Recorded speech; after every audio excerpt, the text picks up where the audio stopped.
Sorry, main. I have a bit more love for math than you do, so so I can't fully relate.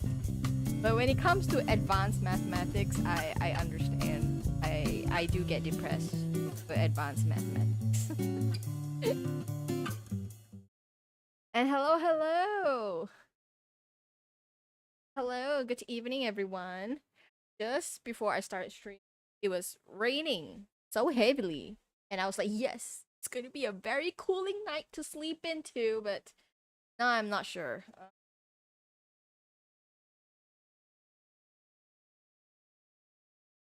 Literally, it was raining. I just went to look out the window. It literally was just raining, like, just before I hit the live button.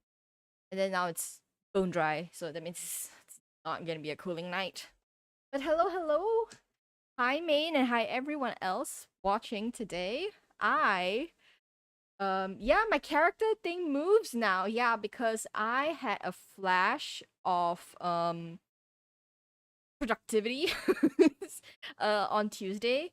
Cause we can talk more about how my Tuesday went because it was quite eventful.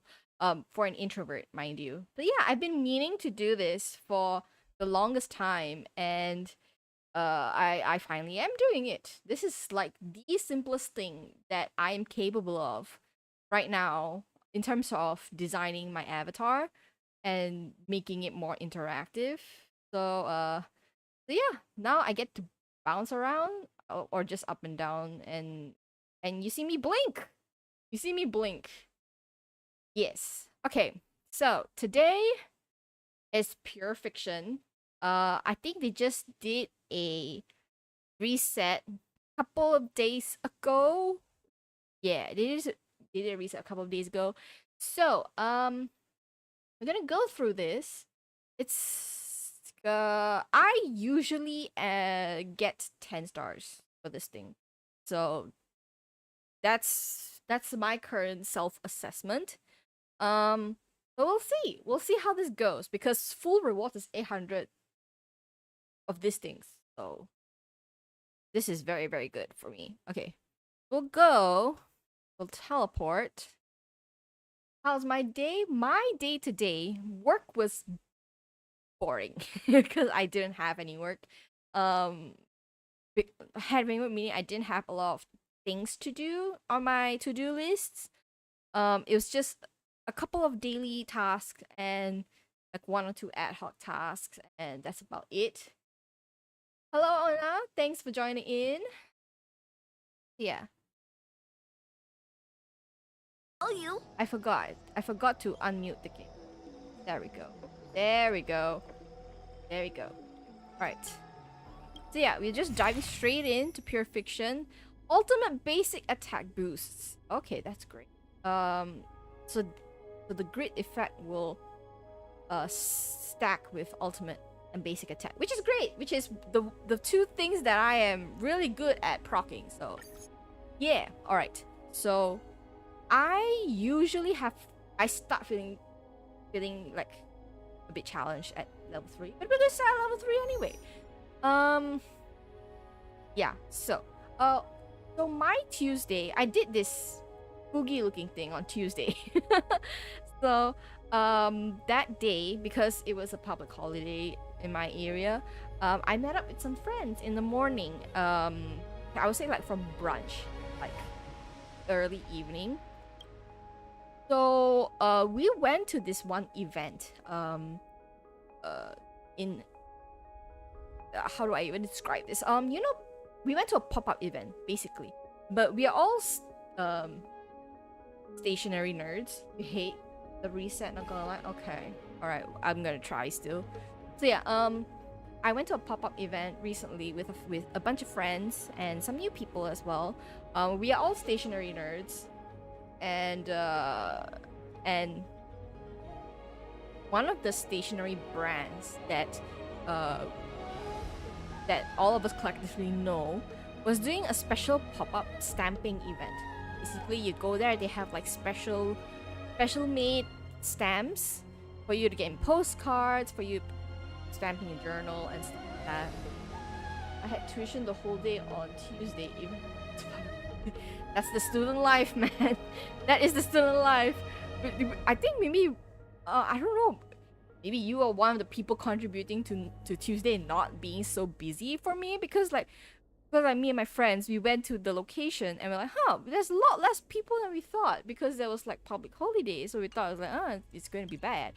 So needless to say, we were kind of just chilling. We talked amongst ourselves and got to know each other, and you know, just beautiful stuff like that, right?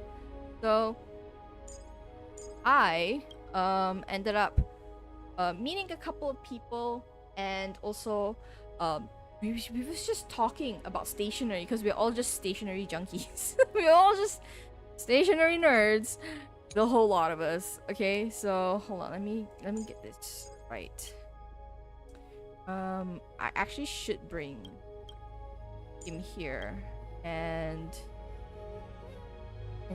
maybe just for funsies, or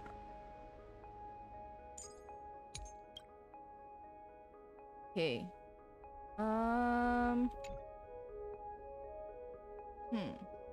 Well, let me use my brain a little bit. Okay, we can go. Wait. This. Yeah.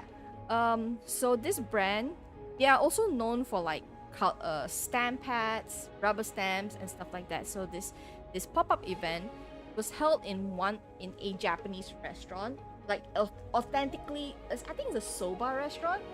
So so it was like really authentic and really expensive. The place is really expensive, but it's really authentic.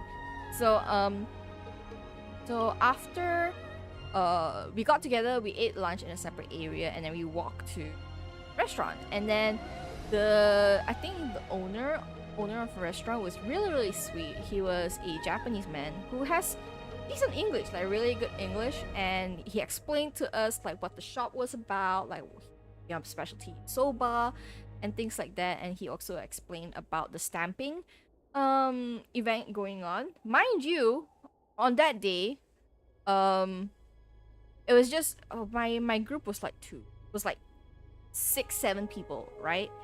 And then there was another 2 tables that was eating lunch, and that was it.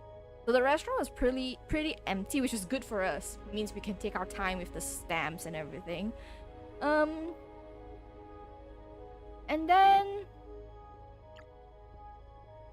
then so we were just talking and having a great day.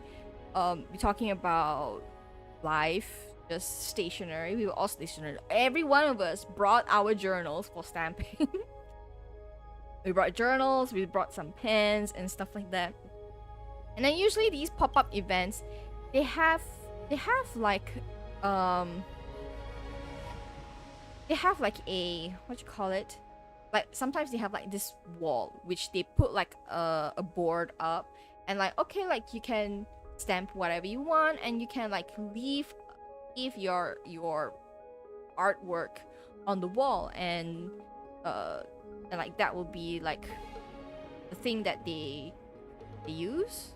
Now there's like, it's like a community built art piece. I wouldn't say art piece, like collage. Yes, the word is collage.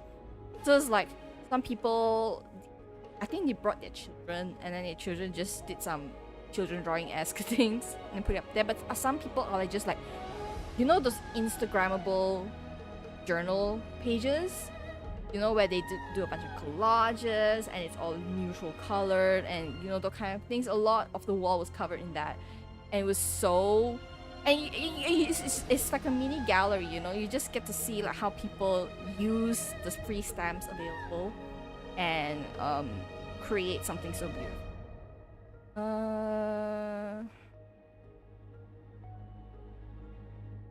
I don't know what to use. Your skill seems. Hold on.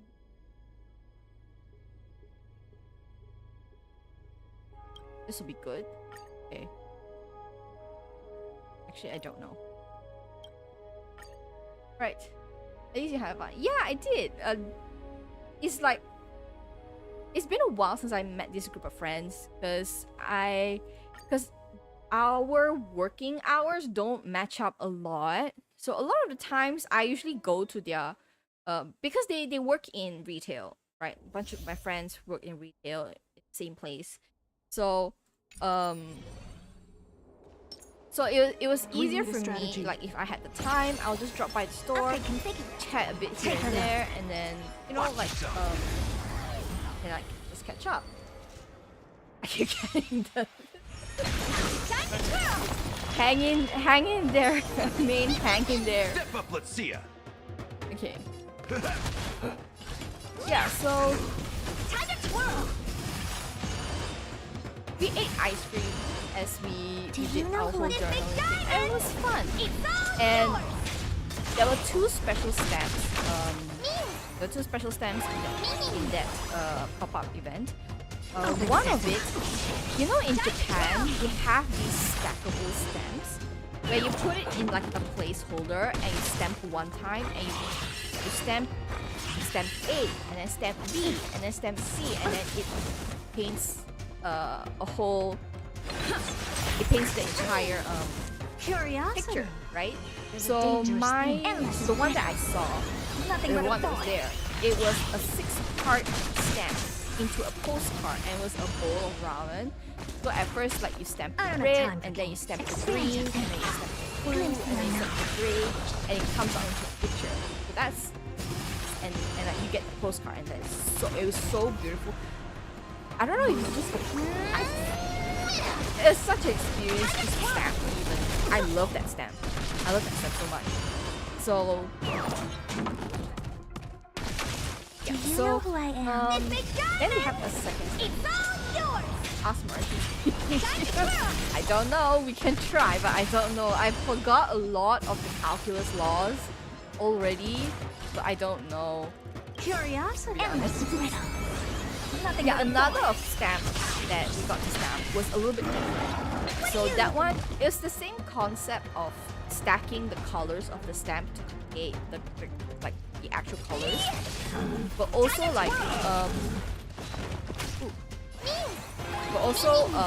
the final stamp on the thing. I noticed that it was wired, which is very, very weird, isn't it? Like the stamp was wired. So I like that confidence. it was only like 3 or 4 stamps in total for the whole to make the whole image. And when I stamped the last one, it suddenly like vibrated and it had like a ringtone sound. And I'm like, huh? What's happening? It's like, I don't know what happened. I don't think like that did anything in particular. Because like once I lifted it up, it was just a bowl of ramen. Like the picture ended up being a bowl of ramen. And the card was really special. It was very it was very Pokemon-esque. All my message right now is assembly language. What language is that? Oh my god. Just when you thought you heard of one kind of math, or like all kind of math, like a different kind of math emerges. Like, what? Okay. Curious, endless riddle. Nothing but a boy. So yeah, the Pokemon card one was you stamp and you get Pokemon ramen, and they have 3 slots. Open sesame. Watch it crumble. Like one of it was filled and 2 were empty. And so the owner explained like, okay, for this particular card, it's a redeem card. So so they have another 2 more exhibits, slightly different. More exhibits slightly different, coming up in the next 2 months. Next month there's going to be another one, and the month after that's going to be another one. So like, for all of these, you can redeem. You can show to the staff member, and you can redeem stuff from the restaurant. Like, I think the first one was 2 pieces of fried chicken. Curious, endless It was very funny because on the card it just says 2 chicken. It's like, it's just like and my head is like, I meant 2 pieces of fried chicken, not In the mood 2 for another beating? chicken. You know, like, I mean, if they're giving out 2 chickens, I wouldn't mind, you know, like, that is like 5. Yeah. the next time we go, I think we get to redeem fried chicken, and then after that was like some other fried food, and then after that is the soba, like their soba set. I can't remember. Yeah. Nice, like my friends. Yeah, then by the end of it, it was like 3 something, so I reached home about 3:34. And after that, because I had such a great time, right? I had such a great time hanging out with my friends and doing all that. Care to test your skills? I was like, okay, what else can I do now? And I ended up just okay, since I have got the energy now, I can make this. I can make myself move now. Don't let me down. It's amazing. So that's like the grandmother Till story I of see how that I suddenly light, had I will motivation. protect all beauty. Yeah. Time for a lesson. Malay speaking exam next week. I'm going to fail. I mean, if they're not asking you to talk in old Malay or formal Malay, you're okay. They're gonna ask you to talk formal Till I Malay. see What am I that saying? light, I will protect all But yeah, beauty. like as long as it's not like they don't ask you Bending to. the rule. Thanks, I need it. And you, yeah, I can't even sugarcoat it because like it is gonna be tough. I myself don't have very good linguistic There's Malay no backing skills. up I now. have very For me, Bahasa oh, Malay skills, meaning that it's conversational, it's not formal. Formal Malay language is a bitch and a half. I'm not even gonna lie, it's a bitch and a half. So if you know, like if you are okay, I don't know if are they testing like can speak very very broken Malay. I mean it depends. It depends on the what do you call it? The objective of the test, right? If the test is just to see conversational Malay, then it's not gonna be as tough. Not gonna be as tough. You know, but if it's formal Malay, like the kind that you need to speak in front of like big people or formal events and stuff, then that might be a bit tough. No dirty tricks already. Flesh A little bit of Indonesian language mixed with. Ooh, okay. I think that's almost how to say, because Indonesian and Malay For me, oh, is pretty close in a lot of phrases, right? And in meanings as well sometimes. So yeah, that can be a challenge as well. It's the same for me when I'm trying to understand Indonesian, because like I have like if you speak slowly, if they speak slowly, I actually like understand Indonesian. At least I hope I do. You know. So yeah, but I do understand there is gonna be some. I recently, not too long ago, I watched just like a video on Instagram about this very topic. I got 76 on my last mock, and that was I quote from my friend. I mean, look, don't be too hard on yourself with languages. Or maybe I'll take it all. Like me and Mandarin, you know, like I'm not the best Mandarin speaker at all. And I can tell you right now, I'm not going to be able to ace any sort of linguistic test for Mandarin. Okay? There's no backing out now. But For me or you. I know enough to get by. Get by meaning like if I want to ask, where is the toilet? I know the words. Pronunciation is debatable, but I know the words.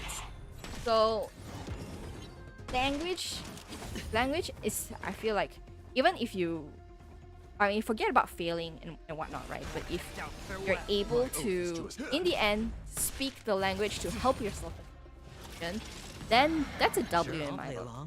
That is more helpful than understanding things like Boolean, beta, and batik, and what have you.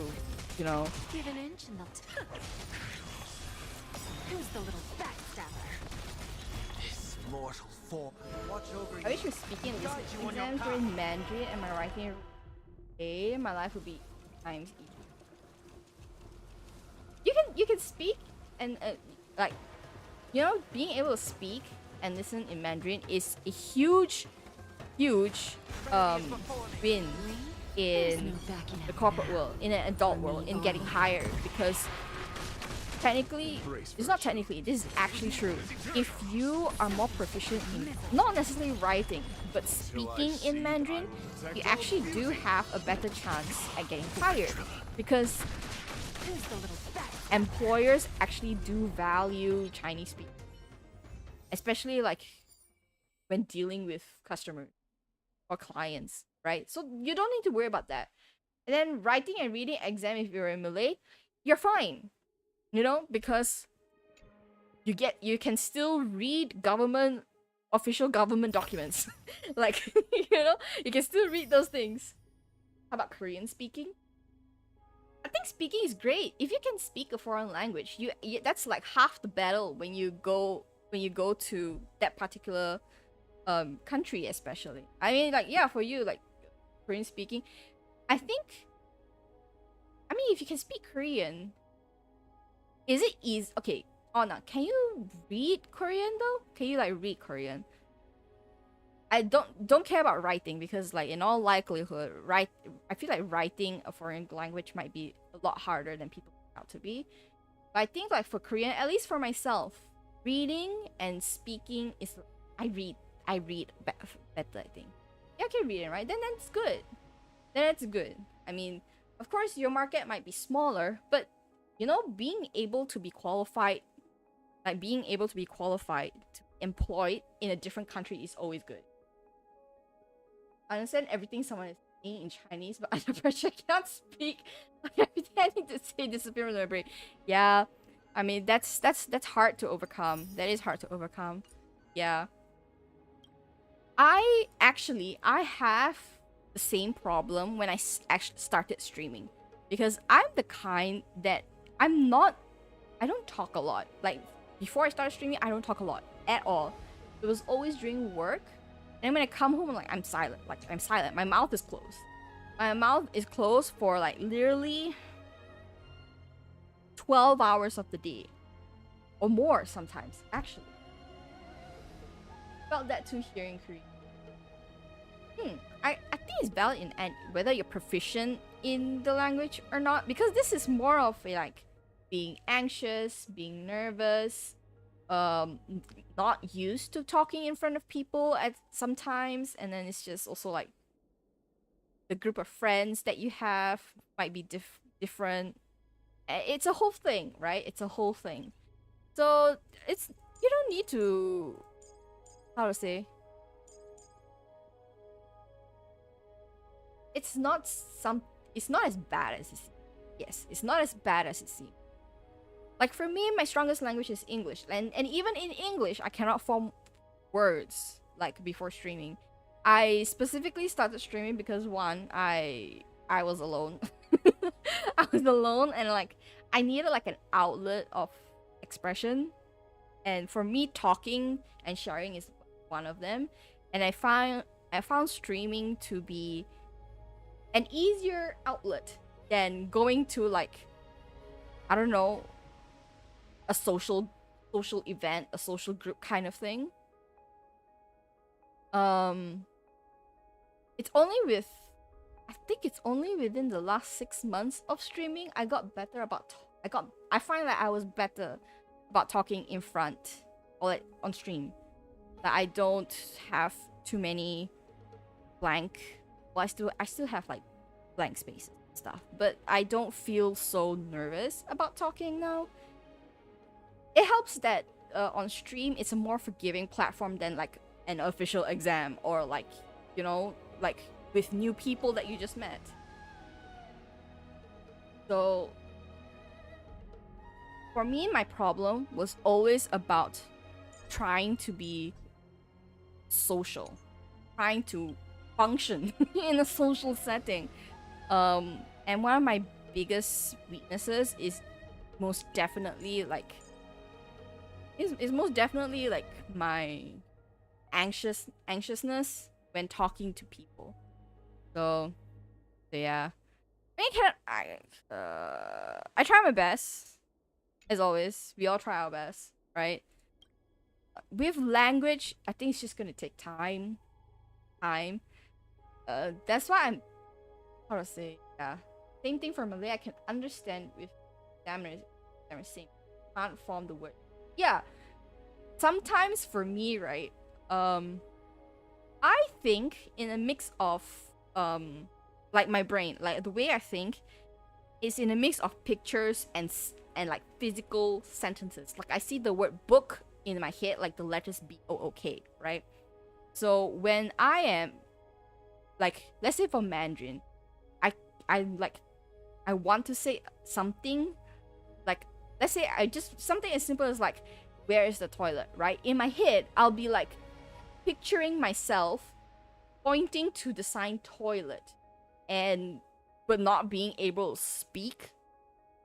And sometimes if I come up blank, the picture in my mind is just blank, and I just try to grasp any neurons in my brain that is trying to synapse any images to help me during that moment. So I still get this. Most of the time I get this when I'm tired. So it's like I'll have a thought and I'll talk about that thought, and then halfway the thought disappears into oblivion in my head, and I don't have pictures, I don't have words in my head, and I cannot finish the thought. So yeah, it's I think language just does that to people. And the more tired you are, the worse it is. So actually, if your language test is tomorrow, get early sleep today. Get early sleep today. You're gonna be able, your brain will be able to fire your synapses faster. That's all you need, is to just fire it faster so that you can pick the words from your brain bank much easier. I disregard sleep so much, to my detriment. Not gonna lie, to my detriment. I think learning languages is like this. I don't think learning languages is quote unquote easy in general. Depending on the language you pick, it's going to be tough one way or another. Whether it's for Korean, learning the alphabets maybe is a bit hard to remember because certain characters can combine and produce a different type of intonation or a pronunciation. Japanese, don't even talk about Japanese. They have 3 alphabet systems, and even Japanese themselves get confused. Okay, when it comes to Malay, I think what I found easy with Malay was modern Malay words. You can tell because it is just a very simple adaptation of the English word. You know, like revolution, revolusi. I don't know any other words. But yeah, you get my point. Is there, right? I think Indonesian language also have a little bit of that, like for the modern words, right? It's the old words. It's the old words that throw me off, and I think throw a lot of people off during school days. Oh my god! When I had my Malay written language, like the written exam papers, right? There was exactly one section. There's always going to be one section that involves like a prominent figurehead that requires you to use words like beta, patik, and those palace languages. Yes, palace languages. Yeah. And like I try to avoid those topics as much as possible because I know I'm not gonna confront with the Agong of Malaysia. You know? In fact, if I got a letter to say that I am supposed to present myself in front of the Agong of Malaysia, I'm dead. I am dead. It means I did something wrong, not that I accomplished anything. For me, the hard part is the different words have a lot of meaning. Yeah. Yeah, some well, at least for me now, I can't think of any on top of my head, but those are the ones that end up twisting a lot of like your learning like prowess. I'm just like limited vocabulary and all the random synonyms I don't have. Yeah. Yeah. You just do the best that you can, because it's better that you understand use the words that you understand rather than to memorize the correct words. So try your best to understand words and how to like apply them, and don't stray too far from it. That's my suggestion for like surviving the test. I would say. Yeah, I keep forgetting, like, what am I gonna put here? Hold on, let me see the clear.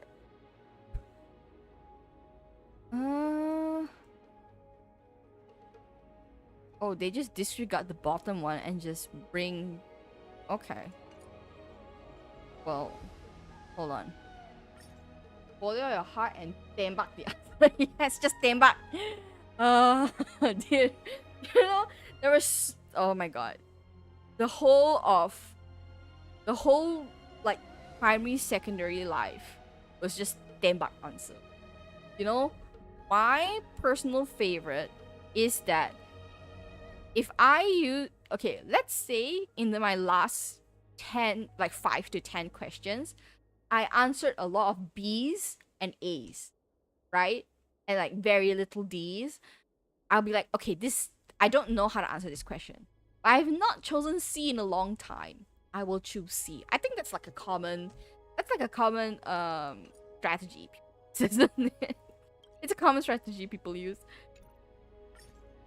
Some people do like just A B C D to tembak. Also, like, I've seen that and I'm like, no.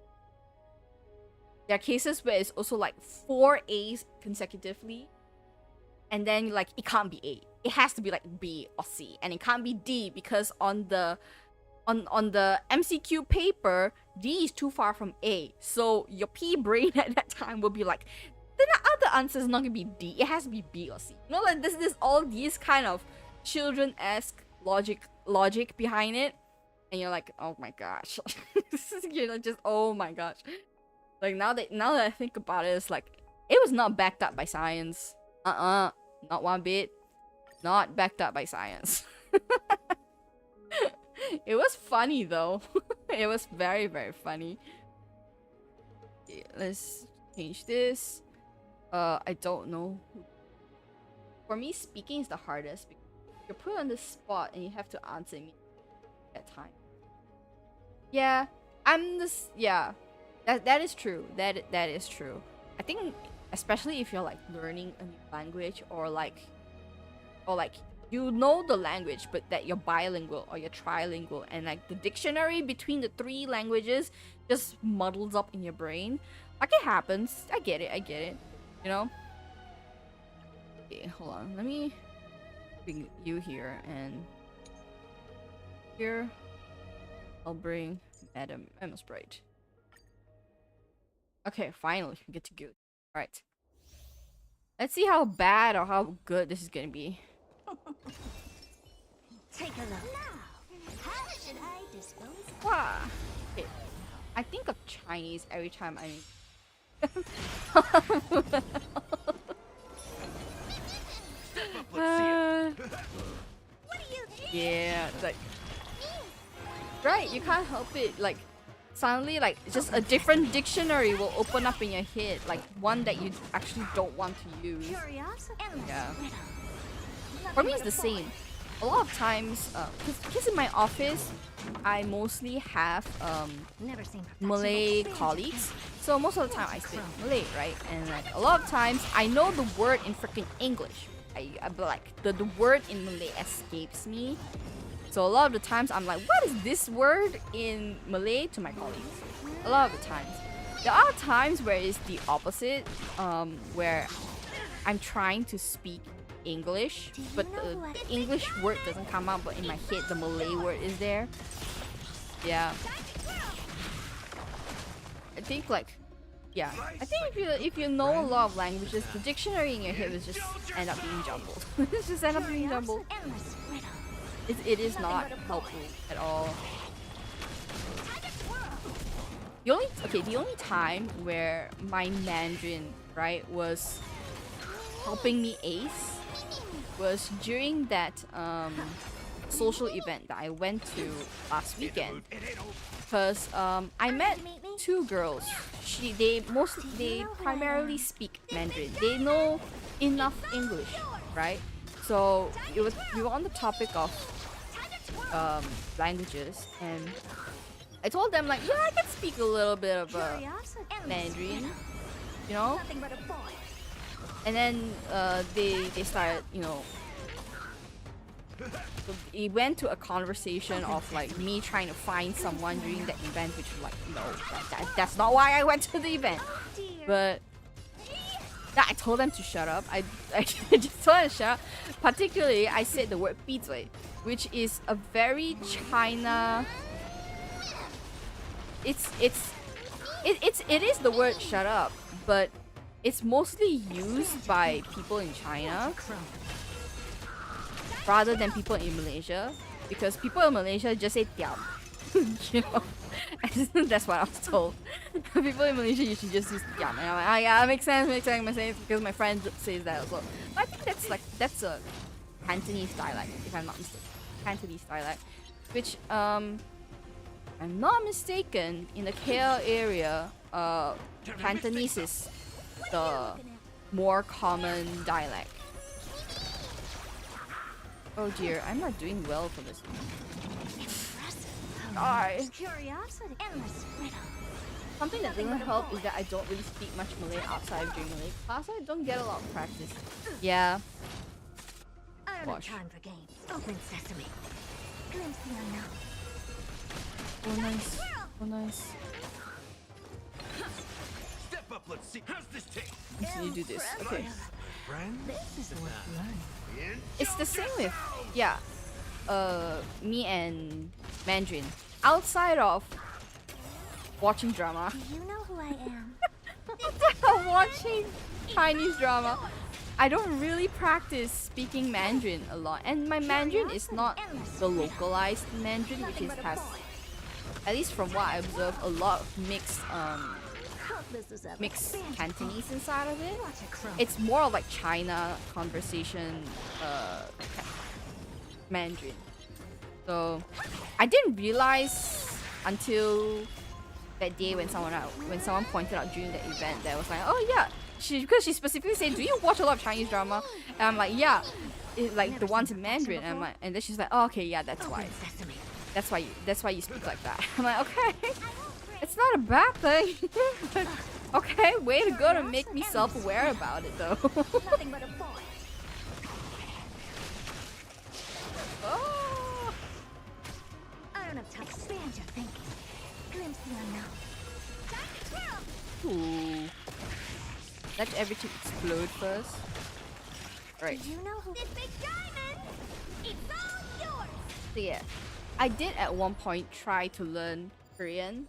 Like I actually bought like I bought like a, There's a good you know, simple Korean learning book, like from the alphabets to. I only made it as far to like this sentence structure, to be honest. But I think I know how to read. I think I know how to read. Free will, or was it on the still waters of oblivion? time for a lesson. So for me, reading Korean's fine. But how to say? I can read more than I am able to comprehend what the word means, right? So is that really reading? It's like, because I stopped learning like halfway. Okay, let me test. Oh, I weep. really? You want to test me during pure fiction? Really, Anna? Don't do me dirty like that, man. Oh my gosh. The dice have bust. Or maybe I'll take it all. I also tried learning Japanese recently because at one point I was watching a lot of Japanese content, and you know, it's not always that they have English subtitles, and I sometimes have to depend on like shorts translated by other editors and small content creators as well. So, so I got fed up, and so I decided to learn. But I mean, I can read hiragana. Don't ask me anything else.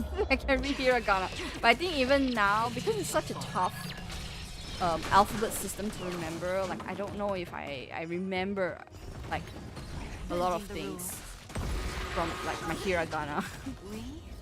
Bila tolong saya, I tak boleh tolong you, man. I tak boleh tolong you. Like you can tell, like it's not formal like language like your writing. Like sila tolong saya is a formal way of asking help. Guide you on your path. Destined for oblivion. Heard the call. Yeah, sorry, like I wish I could help, I don't know. But I can tell you, if you're looking for translations, English to Malay translations, use the Dewan Bahasa dictionary website. Don't use Google Translate and stuff, because the Dewan Bahasa website gives super accurate and very, I mean, I would say it is a lengthy I weep like for the heart. explanation that they gave, or like meanings they gave for the thing. But Dewan Bahasa, I think it's Dewan Pustaka is the. I tidak boleh bercakap bahasa Melayu yang bagus. I mean, you can type that. Even if it's slow, it's fine. It really is fine. Time for a lesson. Never trust Google Translate. Yeah. Always take Google Translate with like Backing out now. a big dash of salt, like you're cooking pasta. That much salt you need when you're passing Google. Another journey begins. That's still good. Yeah, it's still good. Like you understood, you know the words to use to convey that message. Google Translate was my lifeline last year. Familiar. Google Translate and Malay. Watch your head. I think it helps that Malay have somewhat not as how do I put this? The structure for Malay sentences and words is not as complicated as other I languages. weep for the departed.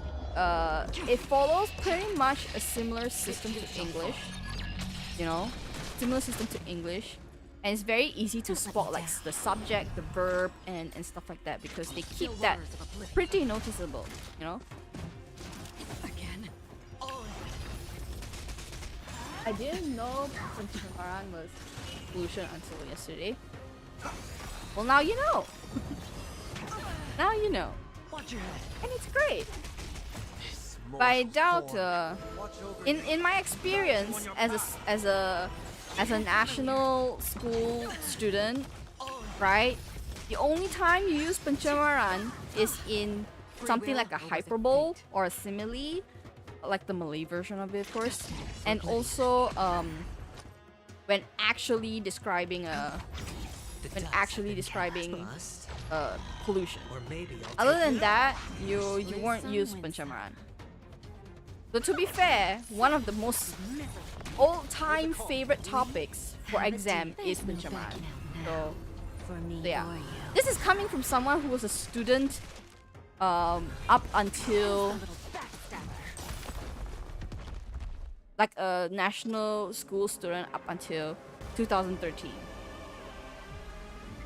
Any questions about pencemaran? Yeah. One of the topic I need to memorize is like, see, like I don't know what's with I weep for the departed. what's with our national school system. It's like they love talking about pencemaran.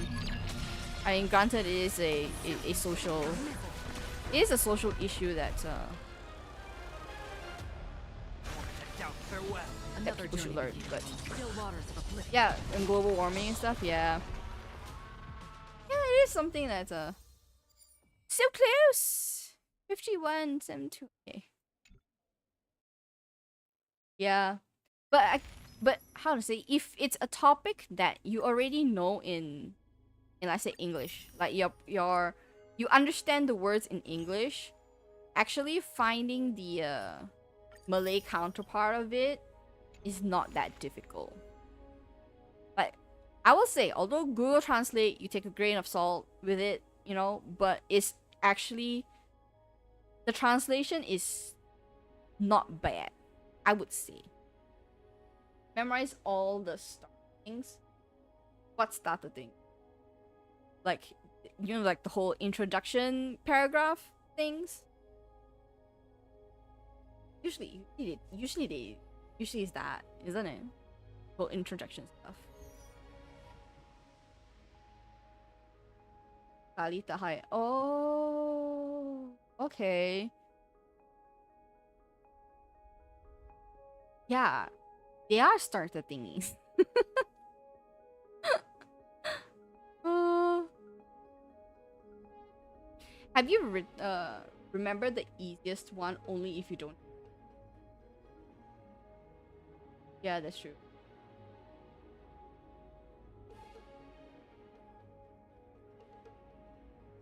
I mean, you have? I mean, you have written a script, right? Are you writing a script? Because it might help you figure out what kind of words you need to remember and like actually go and research it. I mean, I don't know if you still have time for it, but writing a script, even if you don't memorize everything, actually will at least help you structure in your brain, you know? Yeah, you don't write a script? Everyone writes a script. Yeah.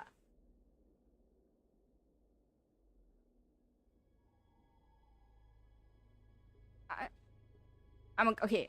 It depends on the type of test. What's the test gonna be like? What's the format? Is it like a back and forth conversation-esque with the examiner? Is that what it is? Or like, is it just you are given a topic and you talk about the topic? Yeah, you can't bring a script, but a script is good for organizing your thoughts and yeah, for organizing your thoughts, and you can find the loopholes and the words that you need to use or want to use but don't fully understand or don't like know yet. The new format, oh my god, don't know the format. Have you asked your teachers? Like, is there time to ask your teachers? It's like this role play and then 2 topic conversation. Yeah. So for my exam syllabus. Okay, for the role play, I'm sure you can script out a little bit. It's not going to be like word for word, but you have like buzzwords. They are, a lot of the times, these kind of linguistic tests, they are looking for like sentence structure, intonation, whether you're using the words correctly, right? So buzzwords actually do help, especially when you understand what the buzzwords is. Like for pencemaran, right? I think there's quite a lot of buzzwords. Right? How do I script it? Okay, if let's take the whole environment thing going on, right? And maybe you narrow it down to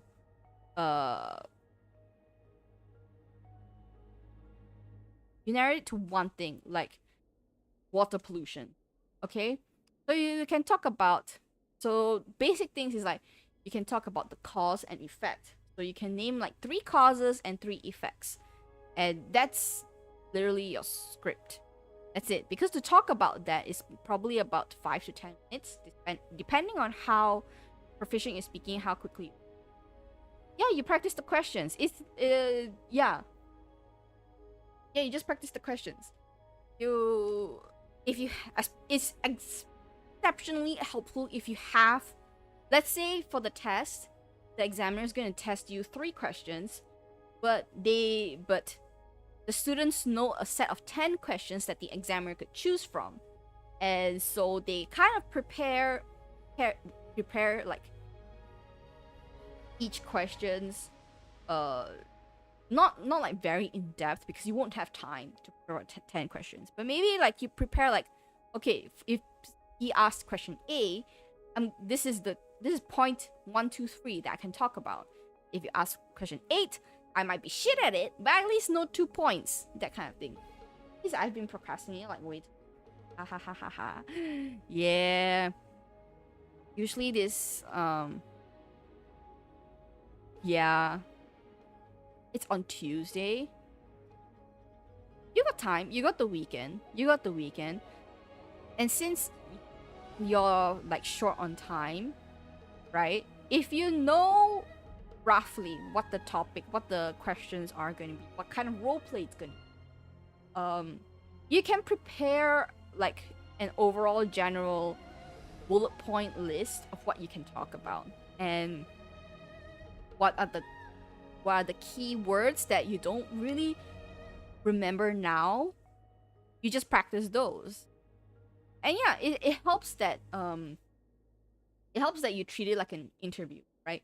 You set like the questions and then you prepare the answer. There's so many topics. Okay, for the topics, right? Is it something the examiner chooses on the day itself, or is it pre like, or do the students know what the topics are? 10 plus, then there's subtopic. So does the student choose the topic to present during the test, or is it like the examiner that is going to be choosing? It's random. Oh. Then I think what I would do is Alan gets a different one. Yeah, but it's like, don't use the short form of the yes. Use the Malay structure that you're using in chat right now. Okay, don't use like tak boleh, which is short for tidak boleh, like tak and tidak. Don't use la ever. Yeah. You know, short for Malay. If you just walk around, if you have time, walk around. I mean, after the test. Yeah, yeah, like after the test, you just walk around like a night market or a morning market, or like, I don't know, your local playground. You know, like where mostly Malay people are in out in the open, and you just overhear the kind of conversation they have. That is not the language you should be using in a test. No, they are asking for formal language, which is going to sound stiff and it's going to sound weird, but you just have to pull through.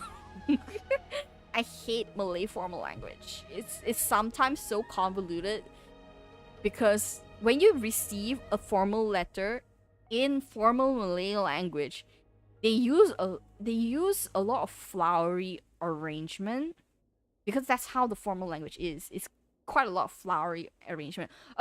Especially like all those majlis, those events where they have a Malay MC, and they start off with like a poem, or like say stuff like bak kata pepatah, and I check out during those times because like ain't no time for me to digress it like a freaking literature major.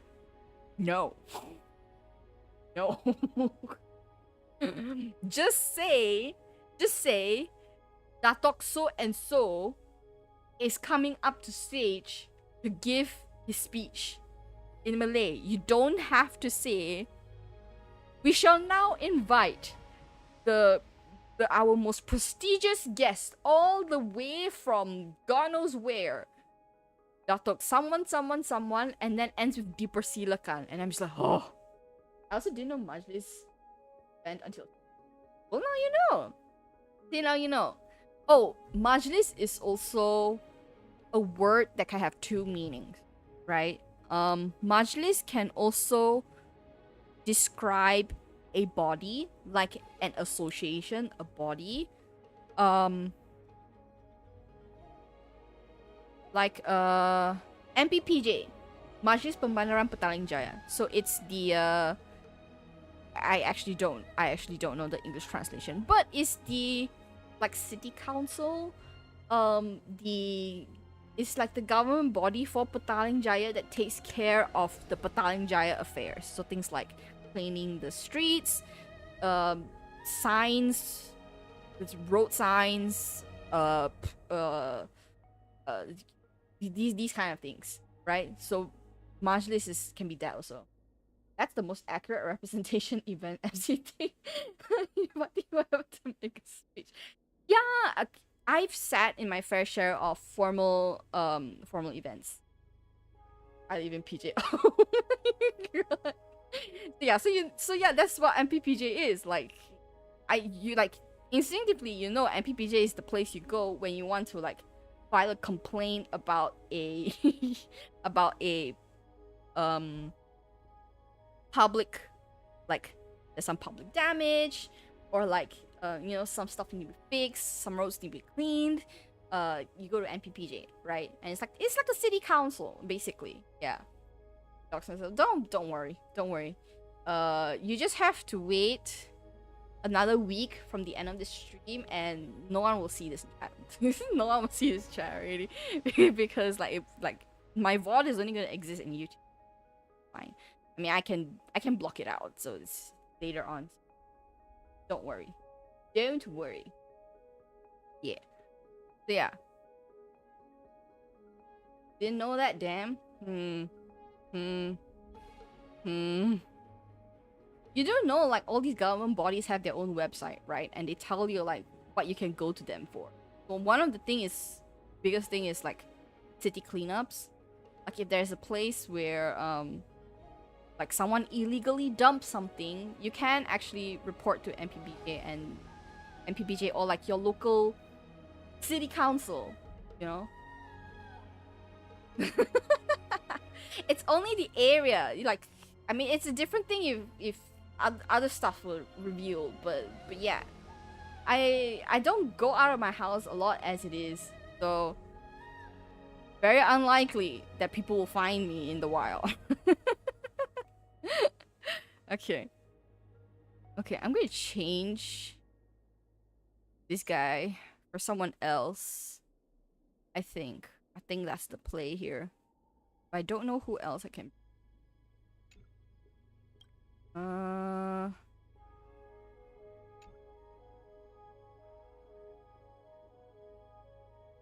Hear me out.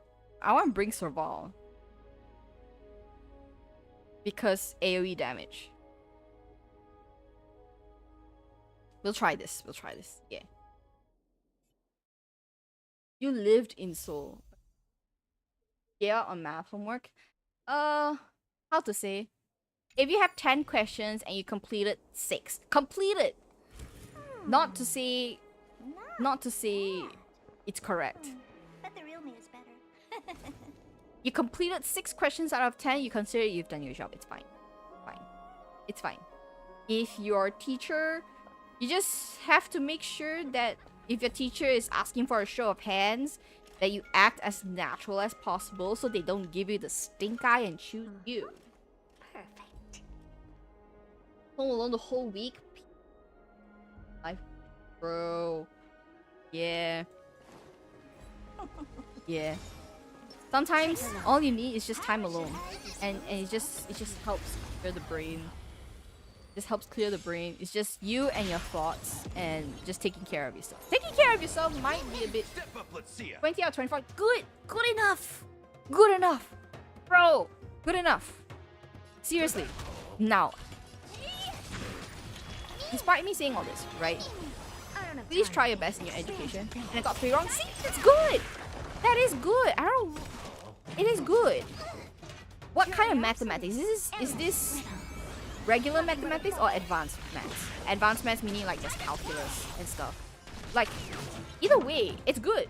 Even if it's regular math, it's good. Even if it's calculus, it's even better, man. Regular, good enough.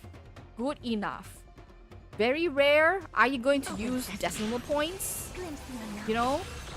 Very rare you're going to use decimal points. And very rare are you going to look at bar charts Do you know who and curves. Unless you're doing data analytics. Yeah. What was another thing that's in regular math?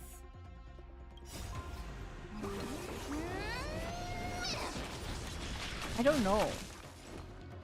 To be honest, like with regular math, right, I just treat it as is. It was like for me, this is just personally for me, you know, who has more likes for algorithm. Oh yeah. Algebra. Algebra was also part of it. Yes. Curiosity. Endless. If you understand algebra, I think that's that's like the most complicated regular math that you need to know, which is algebra. Never seen perfection. More so for the concept than it is for like getting the solution. Yeah, algebra is good. It's very easy to understand. It's not that bad. In the mood for another beating? Oh my god, don't talk about differential. Don't talk. That's like everyone's bane in AdMax. Holy shit. It was fine in Form 5. My first year, my second year of There's a dangerous endless riddle. degree. Nothing but a By my point. third year of degree, where you combine differentials, have differential equations, have like 2 or 3 probability planes and econs working together to drive you mad. No, I check out.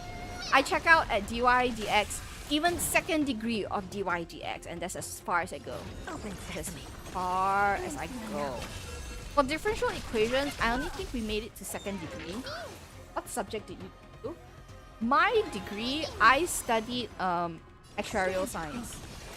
I studied actuarial science, so most of my subjects was about math.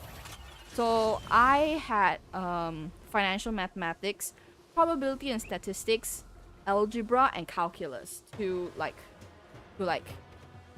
general, right? And as my years goes on, they just get more in-depth and more integral into each other. So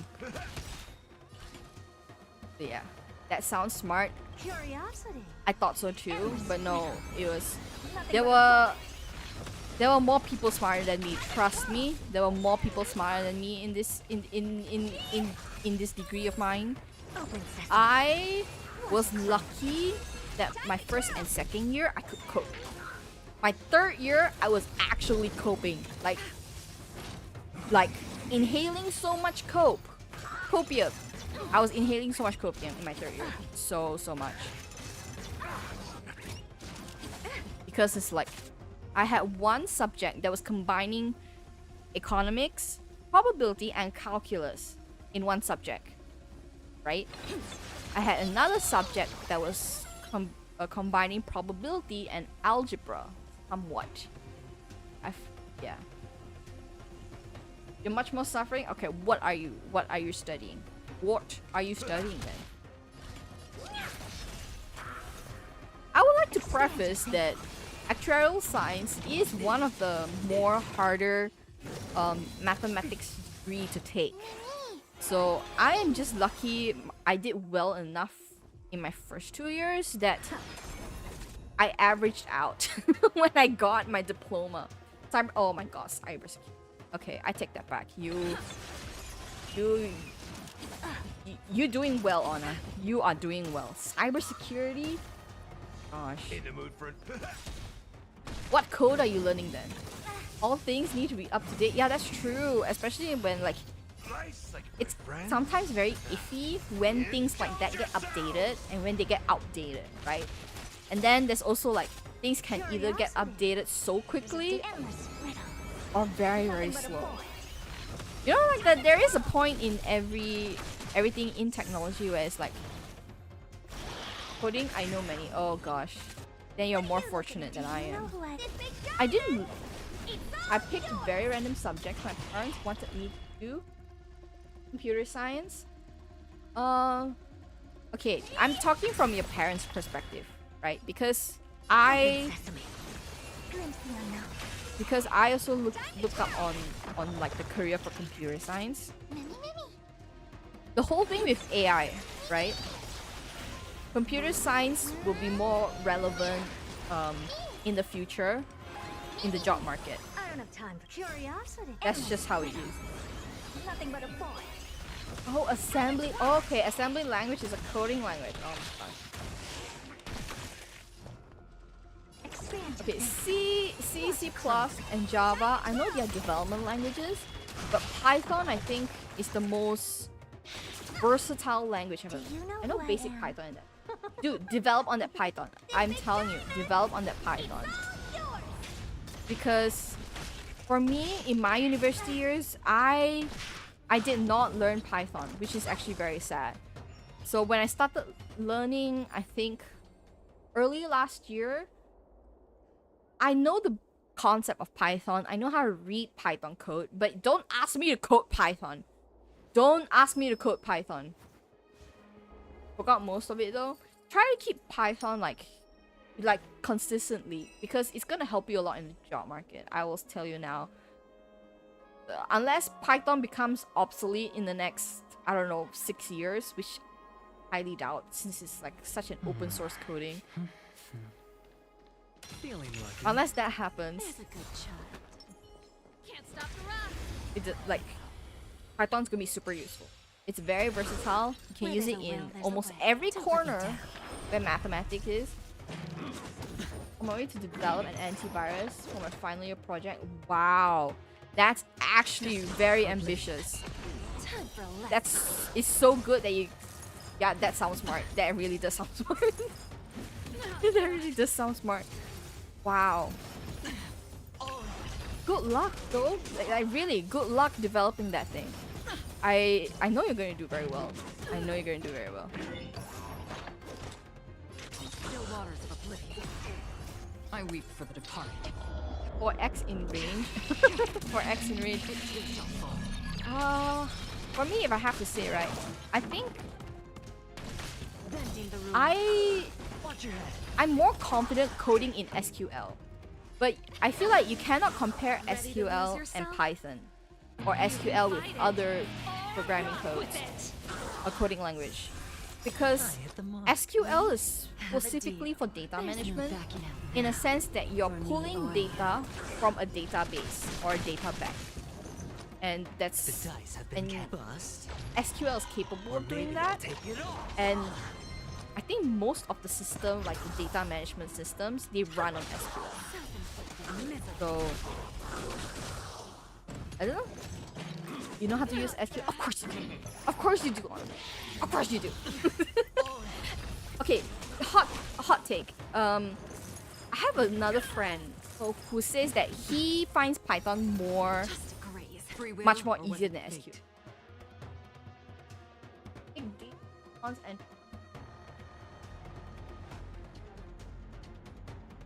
what is DT? Destined What for is oblivion. But econ I and weep triple for the science, departed. the triple science I would say is more of giving design and technology. Oh, okay, actually, those are really good subjects for job market. Python much easier for me too. I don't know, SQL is just easier for me, man. SQL is easier for me, and that's just how it There's is. no backing out now. For me or you. So like, for my current job, right, I'm not using any coding. I'm using DAX, which is Excel's in-house language. I'm using M language. I'm using DAX. I'm using a BI tool that uses a form of SQL as well. To be honest, I don't know what kind of SQL it is. I think it's I don't know what kind of SQL it is, but it's most SQL variants look pretty I similar. weep for the departed. Look pretty similar, except for Postgre. I think I've not seen Postgre too much. I'm more. I frequently use my SQL. Implement cryptography in my. Dude, cryptography is a different plane of existence for me. I don't know what to say. It's a different plane of existence for me. Or maybe I'll take it off. Watch your head. But I'm sure like one day it'll come to you. I feel very not smart when I hear things. Don't get discouraged. You are younger than both of us. Really, you're younger than both of us. You have time. In fact, you start early by knowing basic Python. And if you know how to read Python, I think that's half the battle. It really is. Because For oblivion. it is true when people say if you know how to read if you know how to read one language proficiently, you're able to read almost all other language at a basic level, because coding concept is very similar across different languages. Don't have anything I love.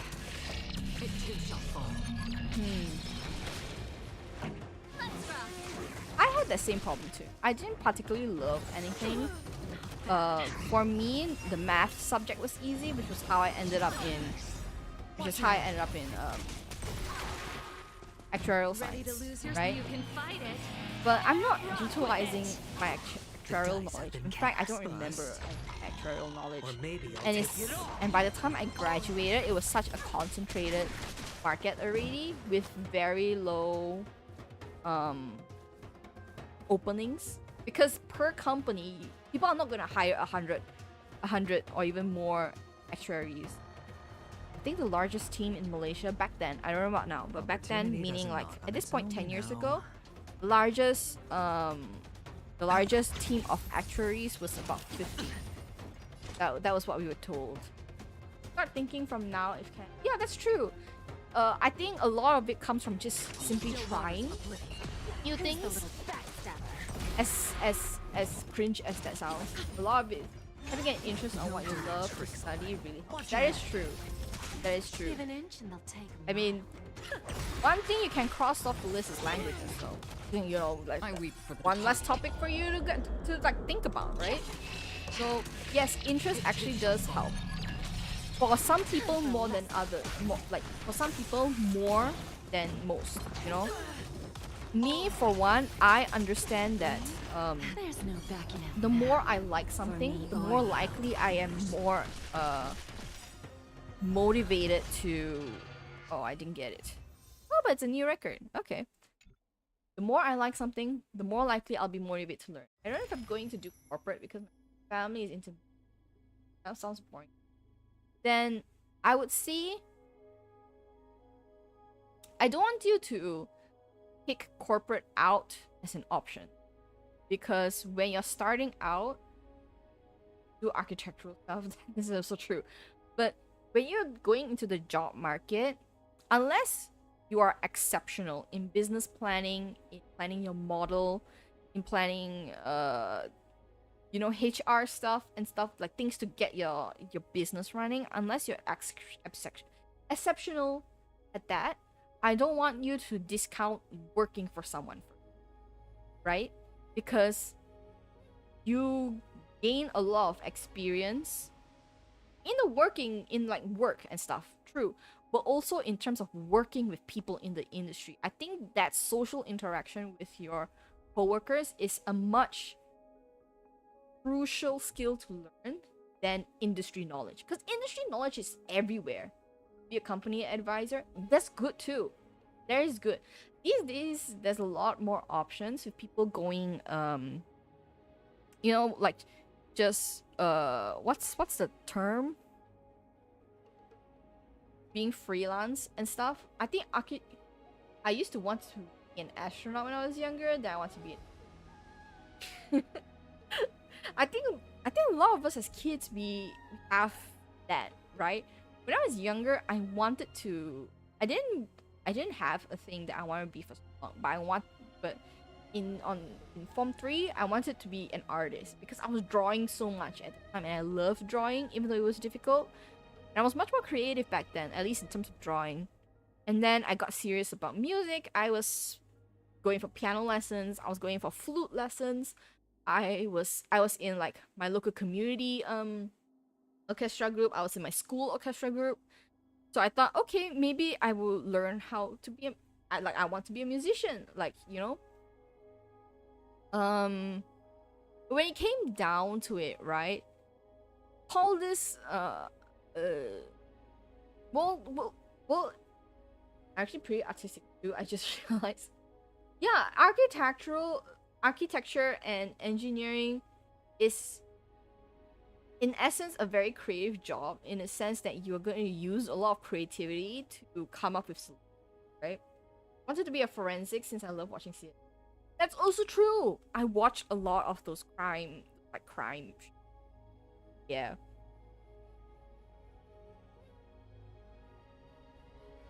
I didn't watch too much CSI, but I watched a lot of NCIS. The one with, is her name Gabby or Abby, the punk rock forensic science girl. I watch a lot of NCIS. I watched a lot of Bones.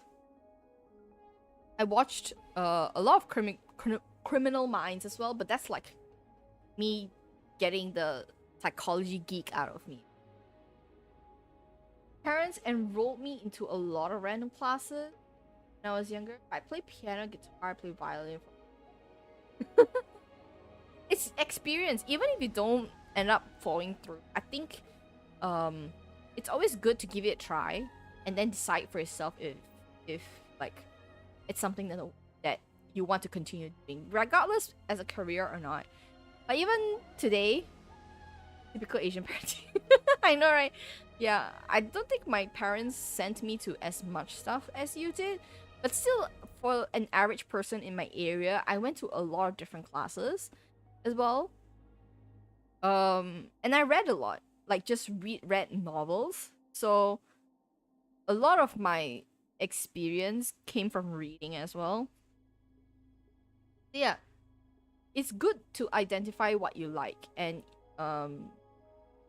yeah, don't think too much about picking, like being so straight-laced with career as well, because for me, right, my career background is I graduated, I did a 1 year like practical for myself, and then after that I went into sales. I did sales for like 2 to 3 years, and then I hopped onto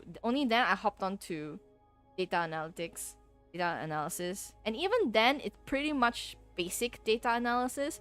I don't think is like stuff like A/B testing, all those marketing data analytics methods. I don't know how to execute any of them.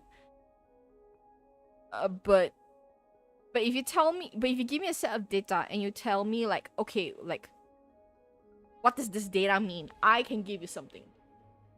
Because that's like the core of the job for data analysis, right? But you ask me to do A/B testing, I don't know how to execute A/B testing. Don't ask me to execute A/B testing in Python. I don't know. I've seen this code structure once and I don't remember. It. I only know if I'm doing data analysis, the only useful thing or the useful thing in Python is the pandas package. It's the pandas data package, and the data package has a manual, so I'm only gonna use the pandas package when I don't know when. If I need to, I'll just whip out the manual. That's it. And Google, Quora, Reddit sometimes, mostly Quora, will be my best friend during those times. Yes. Pretty decent at math. Don't particularly love it. That's fine. It's fine. Not the funnest. Pressure to go into corporate because I feel like my sister.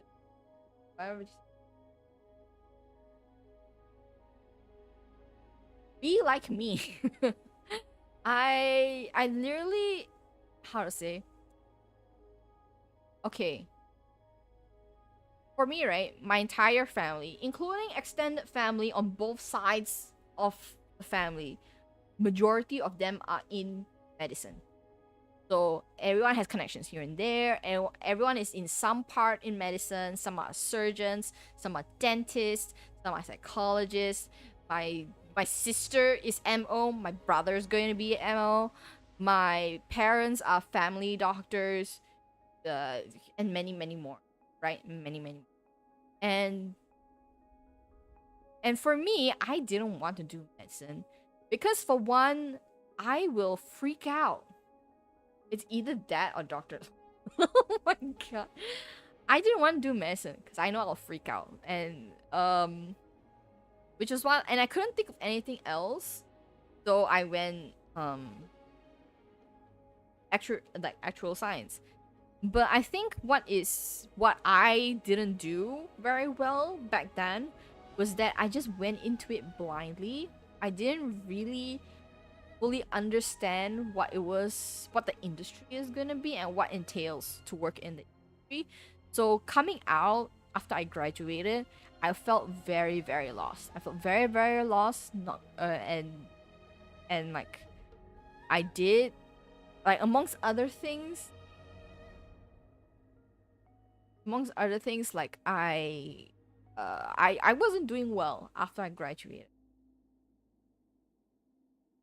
Going blindly, don't go in blindly. Maybe it's a personality thing. I want to know what I'm doing. I want to be prepared, and I couldn't because I was very scared. And I think my biggest mistake was not to just proactively teach myself and tell myself as like, these are stuff that I can do, and like it doesn't need to be perfect, but I can do it, you know. My parents were in the medical industry. All my siblings don't go that path. It's different, right? Sometimes it's heavily family influence, and other times the family was like, do what you want, right? It depends on the individual. I think for most Asian children, they get in different magnitudes pressure from their family to like continue the family business, or to follow in their father or mom's footsteps, and stuff like that. But you don't need you honestly don't need to unless you want to. And I think as parents get older, like they understand that as well. Yeah, because that's exactly what happened. Yeah, you don't need to. You actually really don't need to. Okay. Oh, hold on. What was I gonna do? Into this. Okay. Okay. So like now for me, okay, there's also this thing, right? This is a pet. Although I all kind of want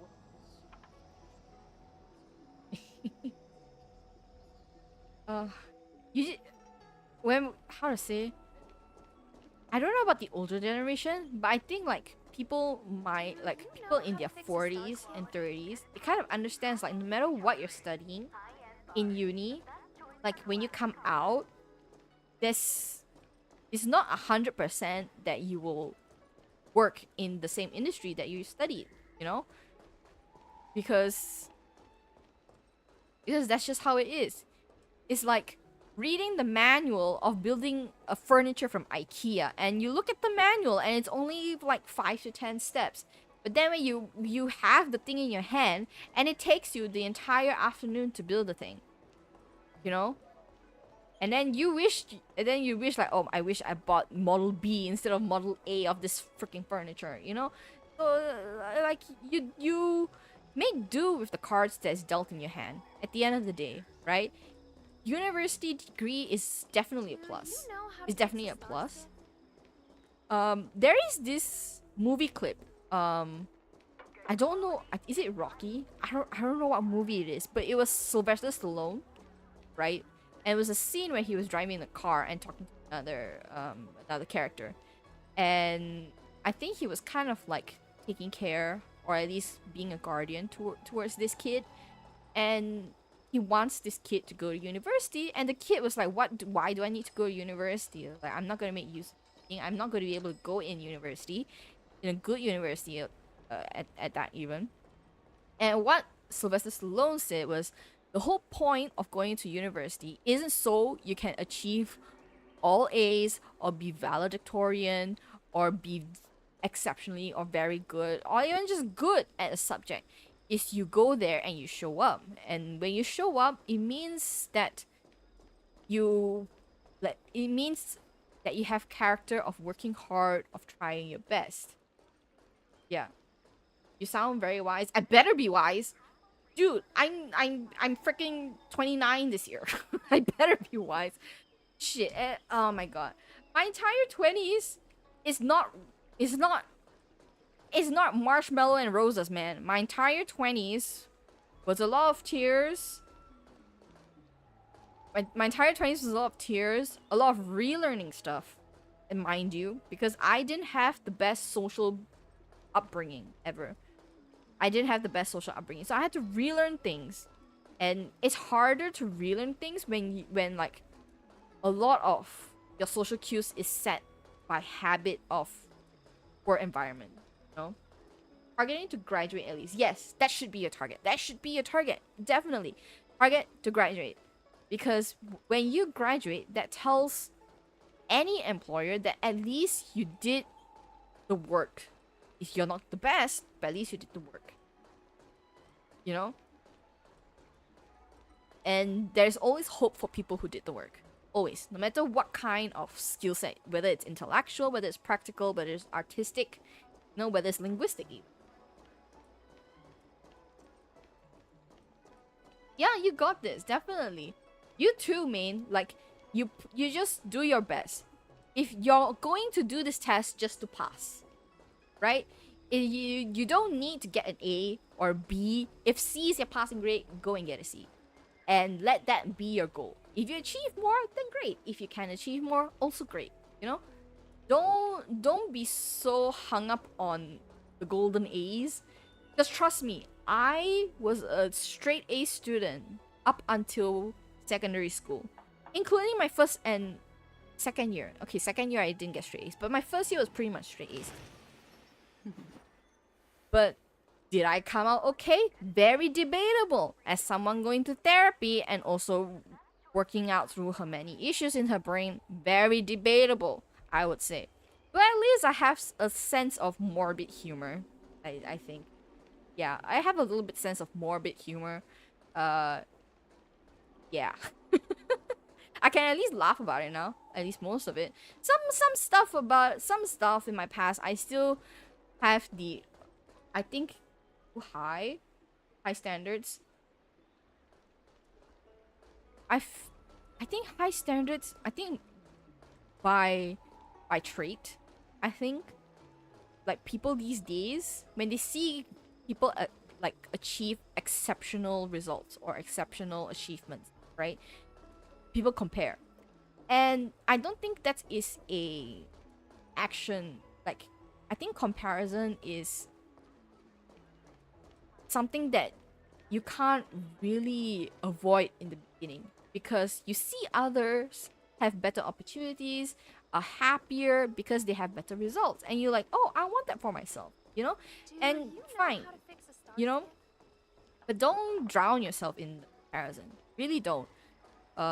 Even today I am still learning that, and I learned that once again when I'm streaming, you know, because like you see up and coming streamers doing so well, like within their first 6 months, 4 months, heck, 3 months. Do you know HoloLive's latest female English VTubers? Right, when they were announced, this was before their debut. This was pre-debut, when they were just active on Twitter. Do you know their YouTube accounts, all of them achieved more than 100k subs before they even debuted? I think I did great only in my first. Same. Same. Same. It's fine. And it's fine. It's fine. At the end of the day, right? I feel like, I don't know about cybersecurity, but at least for actuarial science, right? What my friend told me, because he got an actuary job after graduation from his internship, and he said whatever he learned in the classroom for his degree, he used almost none of it, except recognizing that one of the models that he was creating was based off a binomial distribution. That's it. That was as far as recognizing university material in real life as it gets. Second year of cryptography class I'm kind of lost. Is it always like that for everyone? It's like same. Like, well, I got a heads up from my senior, and she was saying, like, not just her, like everyone in like the senior year. They were saying, like, because they heard from their lecturer, and they said, oh, the second year syllabus is harder than the third year syllabus. And I'm just like, what the fuck? What? Ever living fuck. does that even freaking mean? You know? And then like because the subject, like, I'm going off the name of the subject, mind you, it was not that different from my first year subject. Not really. It was not that different. So I was like, how much harder it's gonna be? And it was hard. It was hard. Yes, it was hard. Not because the material itself was super, super hard, but the jump in knowledge and context between my first year and the second year was astronomically big. Meaning, there's a certain point of knowledge I'm supposed to get like 1.5 to be able to go to 2, you know? And so like it was difficult for me to catch up I think 2 of my subjects in second year. So yeah. That was sad. That was sad. That was and towards the end of my second year, I could apply with my university for like a small student allowance. Because this particular student allowance was for students who from the Malaysia campus who want to continue their final year in the UK campus. My university had that system. And I applied and they said, okay, why do you like, you know, there was like what are you going to use the funds for, or like something about your experience so far in your bachelor's degree. And literally I wrote in that description box I paraphrase, right?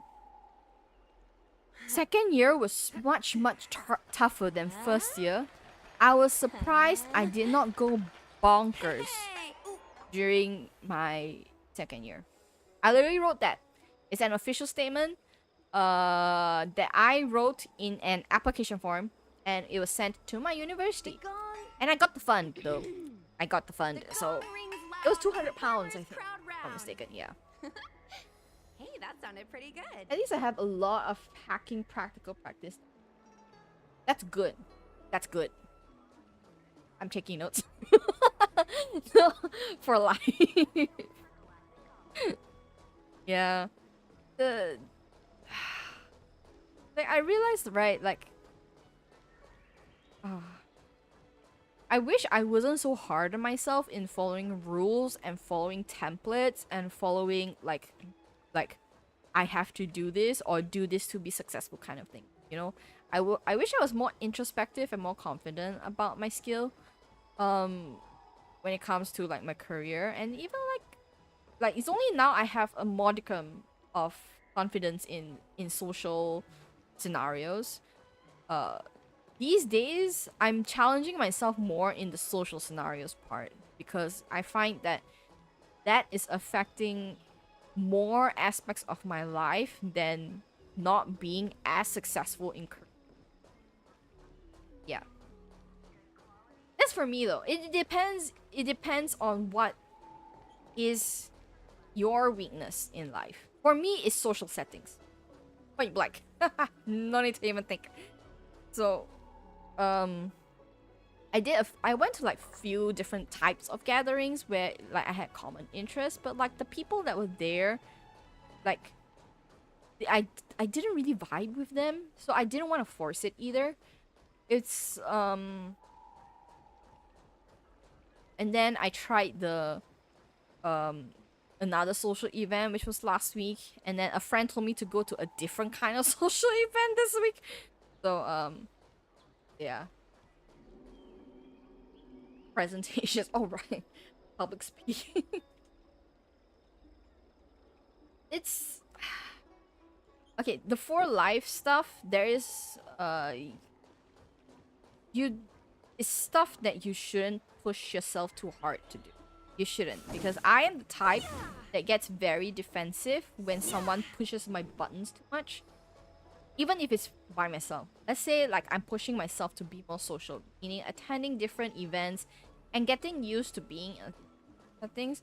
But if I go to one every week for, let's say, six months, right? I'm gonna hate myself. gonna hate myself. I'm gonna hate myself. Basically. I'm gonna hate myself. And I'm also gonna hate humans in general too. Again, just when I started liking some of them. So everything is always in moderation, and everything should always be considered from your point of view and what your strengths are. Like comparison is only good when it's from a perspective of trying to improve yourself.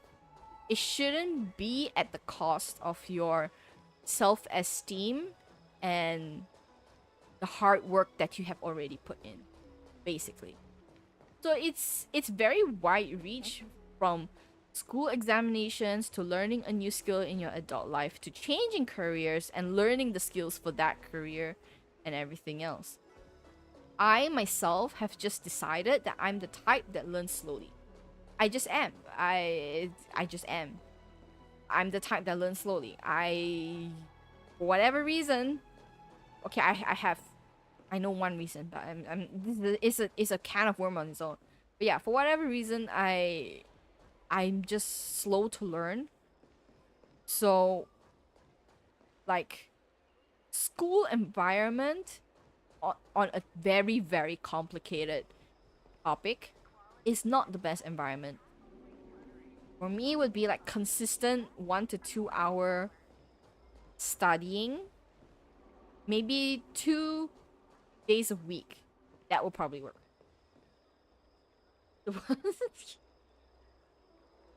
I don't want to.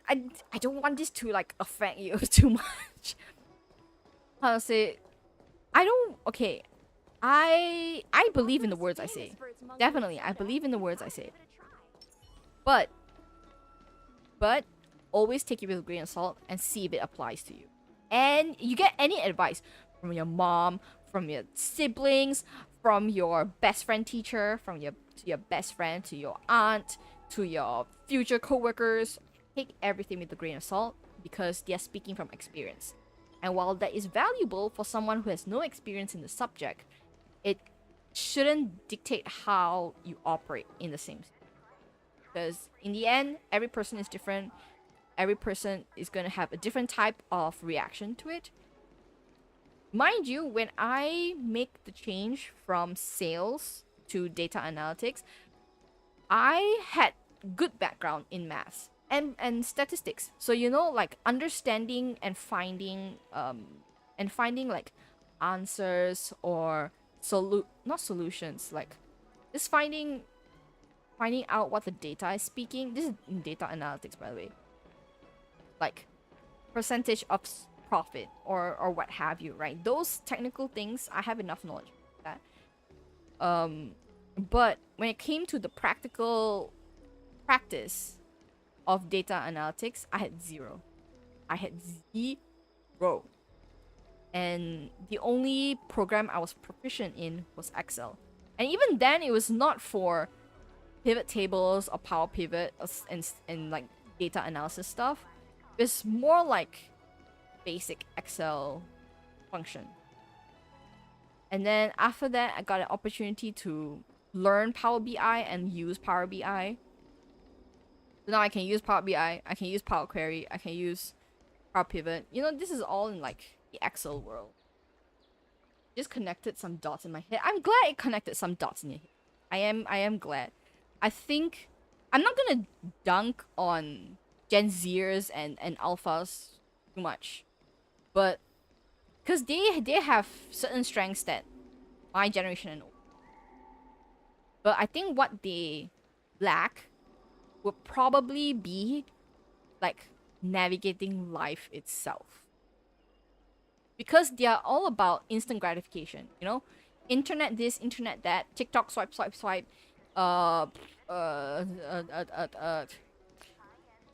it's instant gratification, whereas you cannot do that with life. Life in general, career, it's not instant gratification. Like all those people that are that are 25 and younger, that's like, oh, I'm a billionaire now because of these 5 rules that I follow every day, and like this course that I took that made me billions in 2 years. No, that is not true.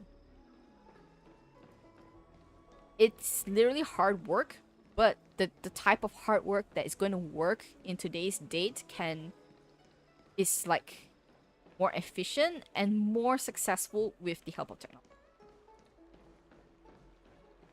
No, because I see it. I see it when I go to the shopping mall. I go to the shopping mall and every kid is holding an iPad and they're so dexterous with it. They're so dexterous with it. But when it comes to like simple things like asking questions, being polite, being fluent enough in any amount of language to be able to ask that question, and just a modicum of common sense in society, they have a disadvantage there. Some worse than others, mind you. Some worse than others. You just go to the mall and you go to like anywhere, really. Like really, you just go to the mall and you go to like Haidilao, any hot pot place, any family restaurant. I know iPad kids. It's so much worse with the alpha generation. Like some Gen Zers got away with it. Like they didn't have the iPad face, you know, they had the smartphone face, but not as bad as the iPad face in my opinion, right? But I feel like Gen Alpha is... Oh wait, something about, I think it's Gen Alpha itself. I think it's in America. It's a survey in America and they found that middle school children, yeah, before and yeah, COVID and during, yeah. It was around that because, you know, people couldn't go out. I'm glad if you have grown out of the iPad kid phase, you will survive in the workforce. You will survive in the workforce. At least in today's day and date, right? Give another 30 years, 20, not even 30, 20 years, 15 to 20 years, where my generation and the generation after me takes up like CEO positions, presidential positions, position of power, and if they enact a change in the type of workforce that is going to be in the country, then you know, depending on the change, Generation Alpha might survive. But in today's day and age, I'm sorry. I'm sorry. I really do try to be understanding, but I've come to a place in my life where I'm like, okay, these younger people, I cannot sympathize with them. Yeah, I cannot sympathize with them. Right, I was saying there was like a survey or something conducted in America, and it was saying middle school children have trouble holding a pencil to write. I repeat, they have trouble holding a pencil to write. And then me and people like 5 years younger than me, yes, it's a real thing. Because it's not a skill that they develop. They only use it in school, which, let's be real, yeah, they have trouble writing because they don't know how to hold a pencil. Their hands are not strong enough to hold a pencil. Be it malnutrition or just a habit of just using their fingies. Not just fingers. They just use one finger or two finger. In the 10 fingers that they have, they use 2 fingers on an iPad and whatever else, right? So it's like their motor skills in their hands are not fully developed, which is so weird. And middle school, you know, like, good God. Can you imagine not being able to hold your water bottle and you're thirsty as fuck and all you can do is just to cry for your homeroom teacher to hold a freaking water bottle for you? I'm gonna say I'm happy because I think I have common sense. You know, I think you, but then I thought that I can't remember. I came across it on an Instagram post, but I think, hold on, let me check. Let me check.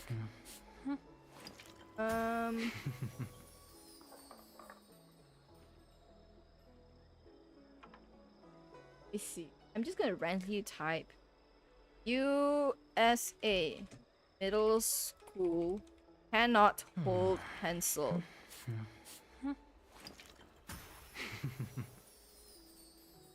Oh, it came out. It came up in Google. I just typed that. Some US middle school students are struggling to hold a pencil properly, potentially due to factors like reduced fine motor skills and increased reliance on technology.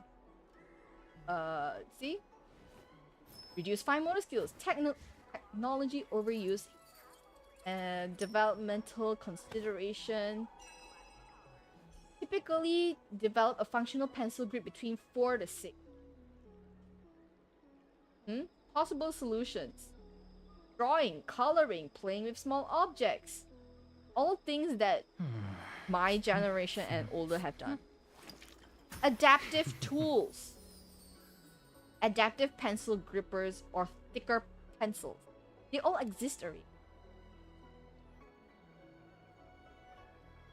There is a Reddit post, a teacher's Reddit post. One of them titled "High School Students Can't Hold Pens Properly." I am not making this up.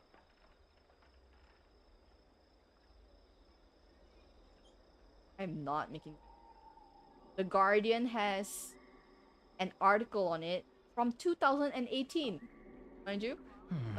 Another one by some kind of community page from 2006. Why do many Americans hold their pens incorrectly? So now we know. Now you know. It's wild to me. Wild. You know how okay, this has become very convoluted chat stream. Okay, hold on. You know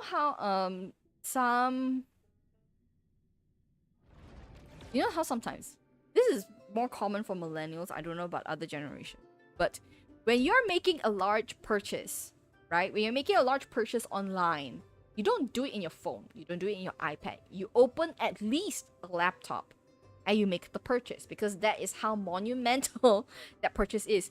My monitor that I bought, I found the listing in my phone when I was, scrolling through listings, and I waited for the day where I was free enough to set aside 30 minutes to sit at my laptop and purchase this monitor. That is how monumental this purchase was for me. It's the same with writing down in the paper, right? If there's something important, yeah, it's a thing. It's a thing. Because this is, I don't know why, but it just feels like it's such a monumental purchase that I have to make sure that I put in the correct details. I chose the correct listing to buy, correct quantity. I put my address correct. What's the difference? Actually, there's no difference. But this is just like, we have more confidence in our purchase in terms of like making the purchase. Not the purchase itself, just making the purchase. Like, putting in your details, checking, and everything is all faster and more natural on a computer than it is on a phone. Don't talk about like Shopee, Lazada stuff. Like that feels more natural on the phone because they created the UI to be easier to use on the phone, right? Okay, while we're chatting, we can just do this then. Okay. But yeah, for my monitor, I did that. What else did I do that for? I think it's only my monitor. My laptop I bought through Shopee, so I did that over. I did that like in my phone.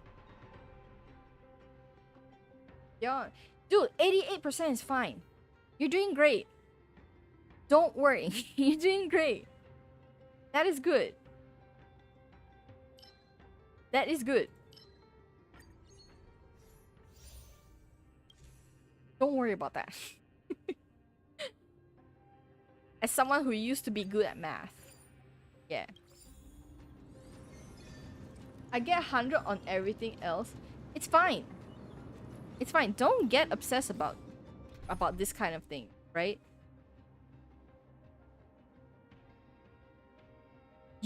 Math is not used to. the past tense. I mean, it comes from an understanding that you know, like, you don't really like the subject, so it's pretty easy to see that you're not going to get as high of marks in those subjects. So it's okay. It's not a bad thing. It's still an A. You still did good. So be happy with it. Despite not liking the subject, you still did good. For me, I liked the subject and I was on the struggle bus. Time to mix things up. Impressive. This is worth learning. So, you know,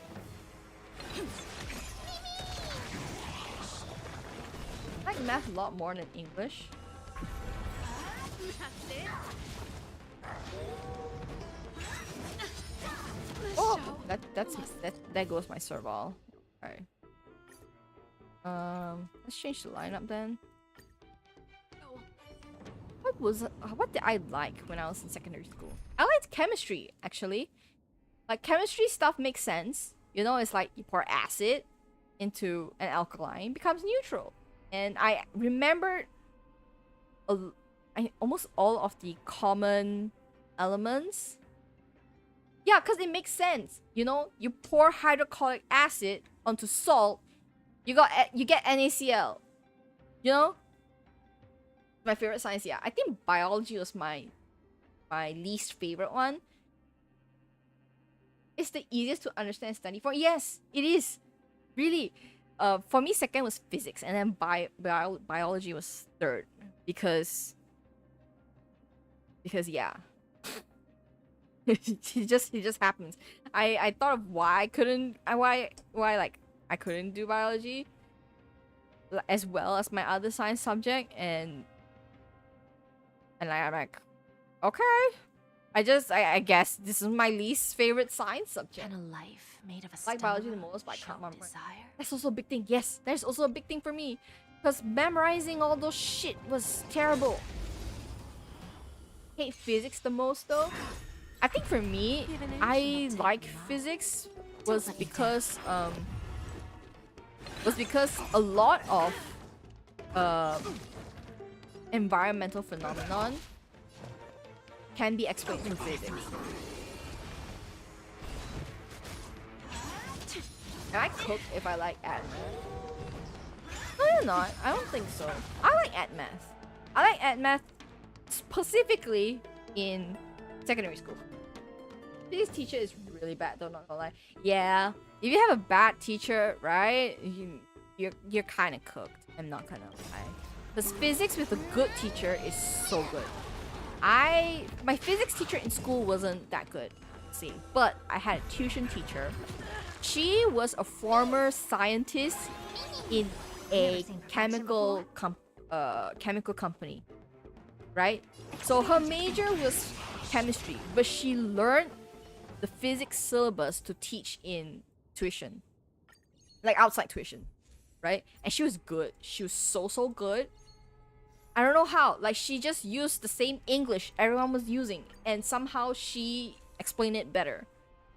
So yeah, I learned mostly from her and her notes as well. Her notes are so good, so nice and concise. Her notes, I'm not kidding you, for each chapter, on average, 30 to 40 pieces of A4 paper. My physics class is about 2 chapters behind. Oh, that's not good. Oh, that's not good. Oh, that's not good. Physics can be quite hard to catch up if syllabus is lagging behind. That's on your teacher, man. That's on your teacher. Oh my gosh.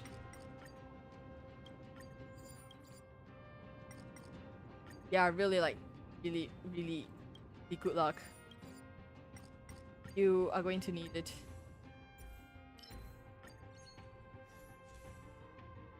The one most memorable thing about physics, I think it was Bernoulli's principle. Think I'm feeling. Oh, I'm sorry. I wish I can impart some wisdom on that, but honestly, physics, you gotta understand. You gotta understand the concept. But Bernoulli's principle is easy. I don't know if you're in a year that actually studies Bernoulli's principle or if you're there yet for your exam. But Bernoulli's principle is super What I easy. got? It's the principle that can explain why the toothpaste comes out when you squeeze your toothpaste from the bottom of the tube. That's the principle. Very simple, actually. There's no formula involved unless the formula is advanced physics that I never got to learn. Yeah, Bernoulli's principle. You know, literally, the explanation, like the answer. This is... I mean, we all know I'm Malaysian, right? This is SPM level answer for Bernoulli's principle. Which basically shortens to... Okay, explain how the toothpaste comes out of the tube. You say, apply pressure at the bottom of the tube. Pressure gets transferred along the toothpaste inside the bottle and it pushes out of the nozzle. That's basically it.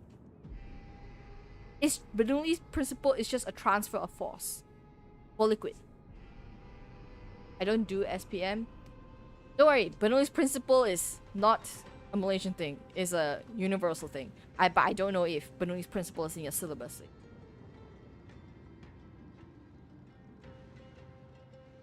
SPM is the national exam before you graduate from secondary school. Yeah. That's the definition of the thing. Yeah, that's Bernoulli's principle. Unless I remember it wrong, but I remember but I remember clearly about this because my tuition teacher asked me to explain it in front of the whole class. So I remember it. But yeah, basically is that. Is explaining the why applying force on one end of the tube causes the liquid inside out about the air pressure. Yes. Oh, does it explain air pressure also? Is it the same with air pressure?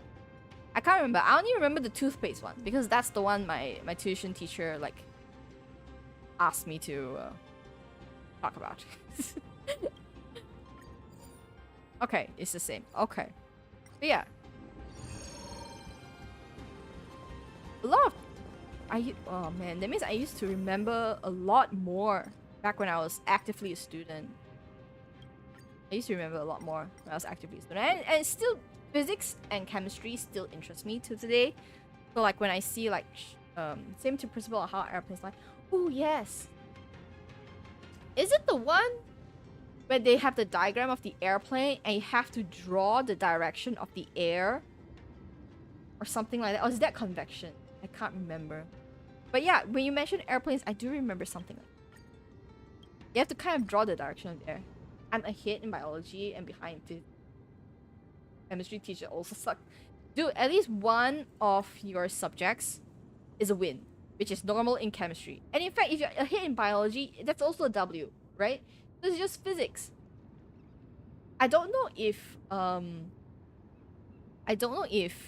this so is my biology teacher actually now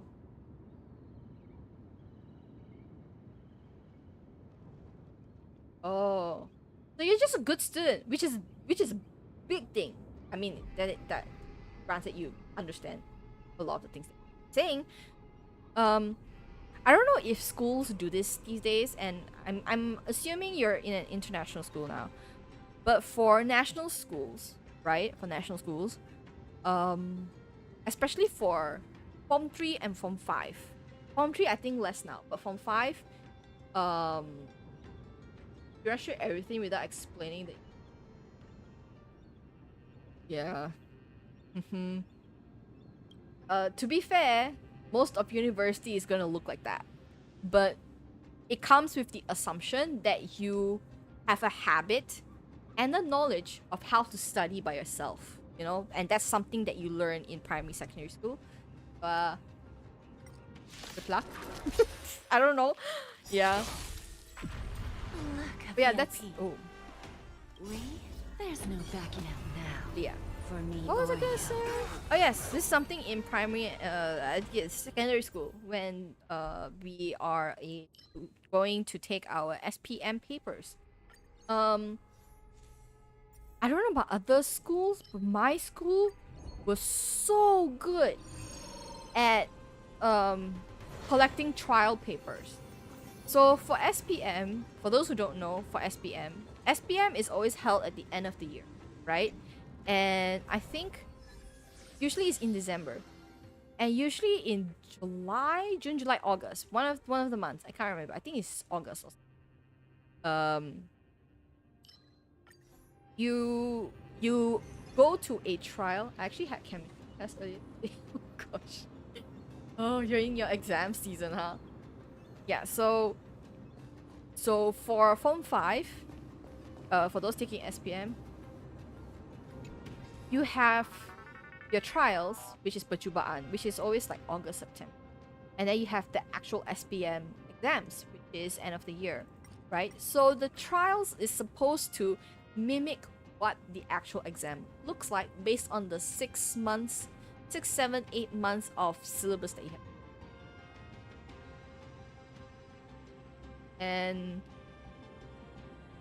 what ends up happening is our teachers, my teachers, I think because a lot of them were ex-SPM exam markers, you know, like the people who marks the papers, or like they're just so well connected with other teachers that they get trial papers from different states.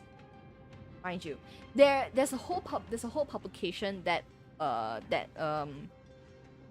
publishes prior exam papers. Well, SPM only, but the trial papers is by region. It depends on the region. Sometimes it depends on the school, and it's catered to that school or that region, right? So I will get trial papers from 2022 from Kelantan, from 2023 from Selangor, from 2020 from Johor. You know, so you get from different states and you get to see a variety of questions. So that whatever questions that comes up in the trial, this is simply for preparing for the trial exam, mind you, which is shocking to me. This is simply preparing for the trial. So yeah, it's like that. People just end up picking, and my teachers somehow get like 10, 12, sometimes even 15 different trial papers of the same subject from different years, from different states, you know? And then like it just builds over time. Yeah, that time was hell. It was hell on wheels, because like the repetition, so much repetition, like you wouldn't believe it, so much repetition. And at that time, I think I can speak for all Malaysians as Form 5 students. Like, it was so blech. Like doing all the trial papers was so blech. Like blech. It was so repetitive. It was like you see 3 different variations at least of the same type of questions, or same type of topic, and that just continues up until SPM, because you get the SPM papers from previous years and stuff like that. So the entire 3 months, or the entire 2 months after you finish the Form 5 syllabus, you were just doing trial papers, past trial papers, from schools, different schools, different states, and past exam papers and everything. So we got used to like even writing the answers and getting the points for the answers and stuff. So it was a lot of repetition. Now that I think about it, it was a lot of repetition. For me, it's like next year I have my mocks for all the subjects, then actual yeah. So you get like a 1 year. You get a 1 year break in between. That can be a good or bad thing. be honest. It depends, right? If it's a good or bad thing, I don't know. Let's bring. So Is it's all I do you. for me like to start. Our time Yeah, spent. just repetition. How to say? If you're not Take a look. exceedingly smart, which, trust me, no one is exceedingly smart in every subject. If you're not exceedingly smart in one subject, repetition is your best friend. It is. And if I, in all honesty, like, that's how it was for me with Malay. Like written Malay, right? Because journey written begins. Malay is dog water. Oblivion. That's why it is. Written Malay is dog water. Woo! Curious, He died. endless riddle. Okay. Nothing but a boy. Nice like my friends. Indulge yourself! I think for like my science subjects, I had a lot of practice, like repetition. Same thing with like other subjects. I had a lot of repetition with chemistry and physics, which is why I feel like chemistry and physics were okay for me too. Decentish in every subject, but never really good at one real thing. Okay, don't get obsessed with that. Don't get obsessed with that. That's not something you need to be obsessed with it, to be honest. In the mood for another beating? How's this taste? there is a saying where it's a very simple saying, really. Still waters I weep for the departed. I forgot the saying. Oh no. Hold on, let me recall.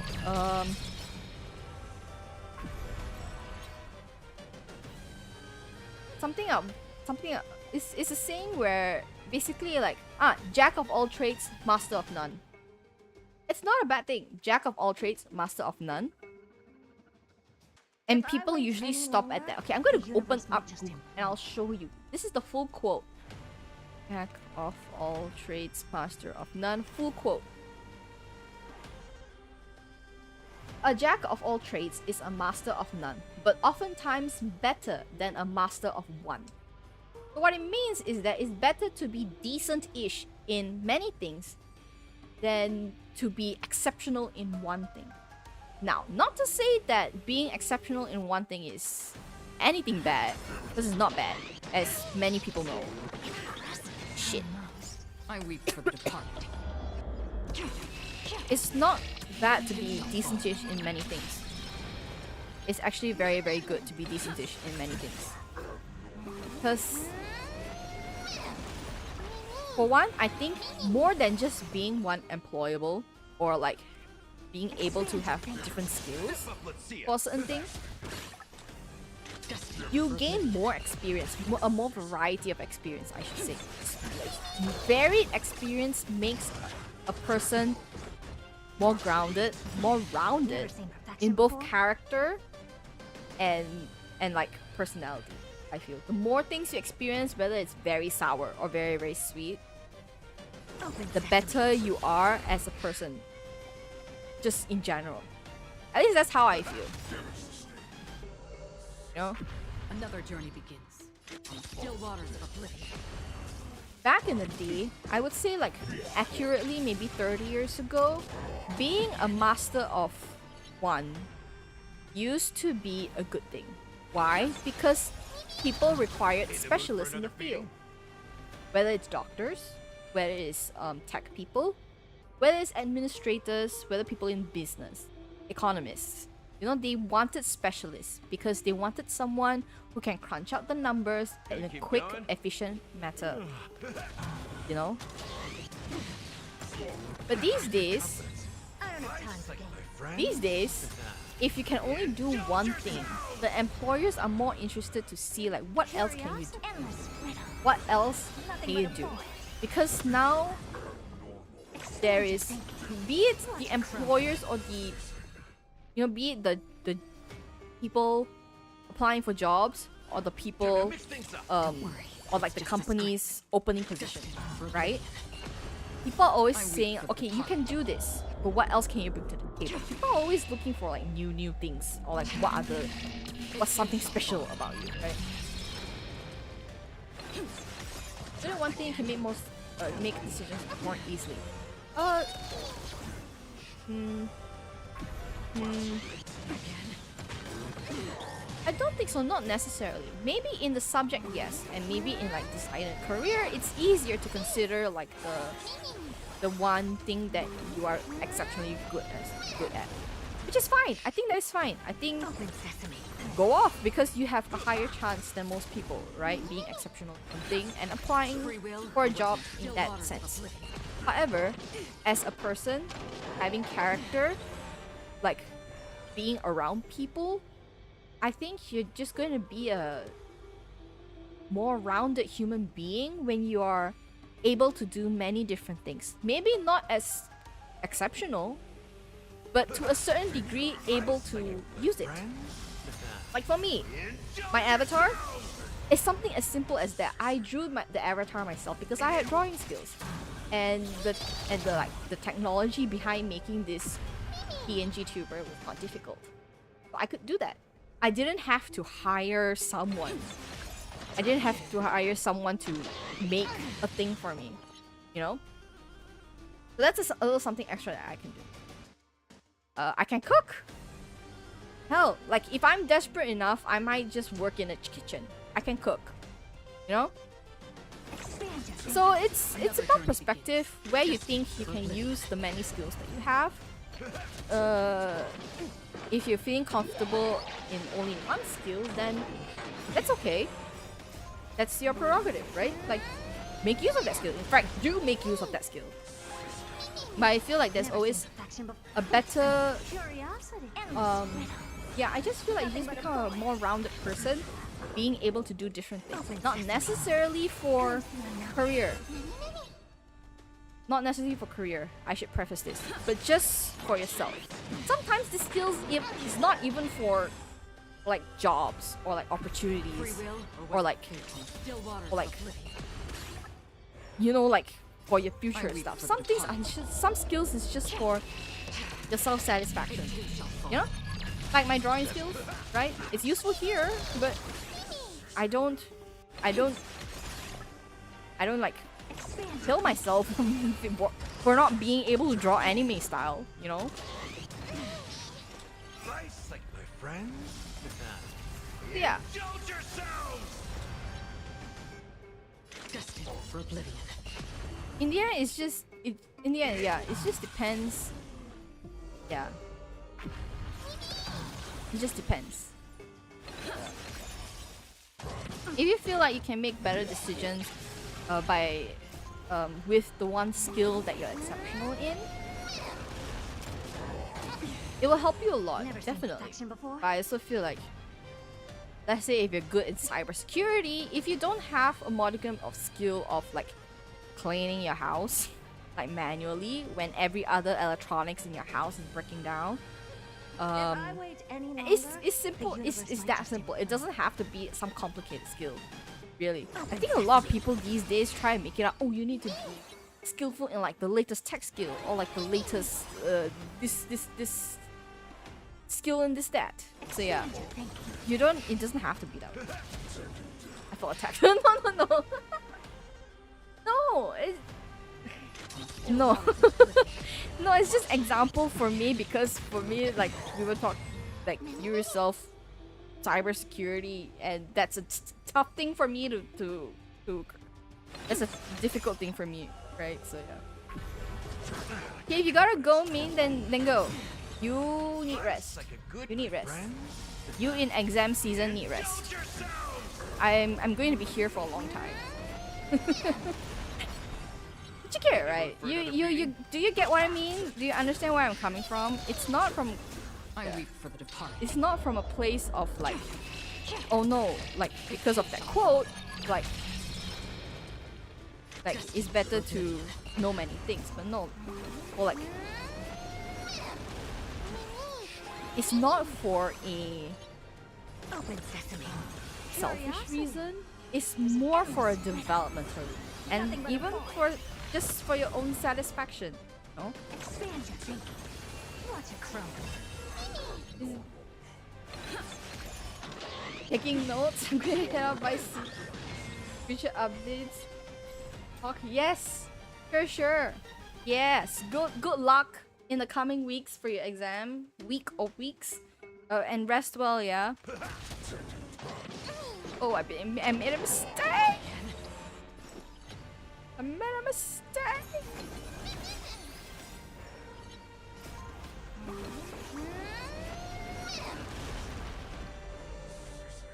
Another journey begins on the still waters of oblivion. Okay, begins. Never It seen begins. perfection before. Open sesame.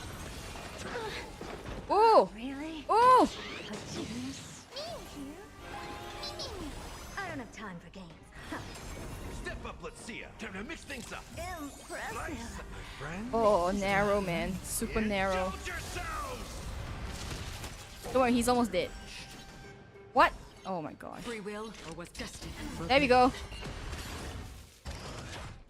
Again. Woo! Doubly rest upon me. Oh man. First we do this.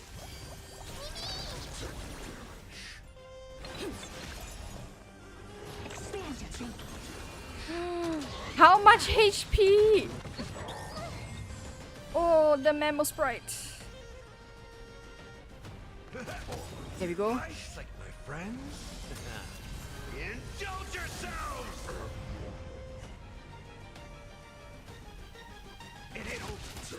Okay. Holy fuck. Ay ay ay. Yeah, 1% is something else. Like, what the hell? Hold on. Look at that.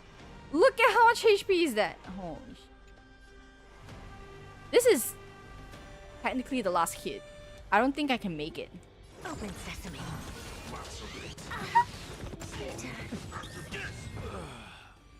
Well, as far as I go today. I think I'm also gonna end my stream here. Why not make the most of it with the game? Yeah, that was a good try. I didn't have the best equation set up properly, so it was tough. It was tough going into it. But yeah, that was a Conundrum 4, by the way. That was Conundrum 4. Yeah. Whew. Okay. I think I will end. Well, it's 7:40. Thank you guys for yapping with me. Today was extremely conversational. I love it. Yes. So that's it gonna be that's all I'm streaming for this week. Wuwa's live stream is tomorrow. If I can watch it, I will watch it. I don't know. I don't know. I just want 2.2? 2.2. Yes, I just want 2.2 to come. That's it. I just want 2.2 to come. And yeah. So yeah, I think next week, I'm not entirely sure. It might be more it's between HSR, Marvel Rivals, and I'm not pulling for Cantarella. You can cry about it all you want, but I'm not pulling for Cantarella because you know who's coming next? You know who's coming next? After that, in 2.3? Zani. Zani's gonna come next. And I'm gonna save all the asteroids that I can. So yeah. I do... Cantarella is supposed to be a healer sub DPS or something like that, right? From like the gameplay that I saw, like she was dealing numbers but also healing numbers. So I'm not sure where she is, but depending on how I like her playstyle when I try her. Oh yeah, Camilla rerun. Okay, I might have to skip her weapon again. It's fine. It's fine. Fine. Because like my weapon banner on Wuwa is also like practically pity 0. From whose weapon? From Rochia's weapon. So yeah. So it's okay. I don't mind waiting. I don't mind waiting. Like weapons are... If I can live through Genshin with 4 stars in the first 2 patches, I can live through Wuwa with 4-star weapons. So it's fine. It's fine. I may not get full achievements in like some of the events like Whimpering Wastes or even Tower of Adversity, but I'll get most of it. So it's fine. Weapons are never my priority. If I can, I will. That's it. If I can, I will. That's all. So yeah, my plan for Wuwa into the future stops at Zani. No, it starts at Zani and stops at Zani. Other characters has yet to show any interest. So that's me, right? So yeah, that's me. So that's it for tonight. Thank you guys for yapping with me and watching me play, I guess. Yeah. Everyone have a good rest tonight and a good rest of the week. I will see you next week. Good night.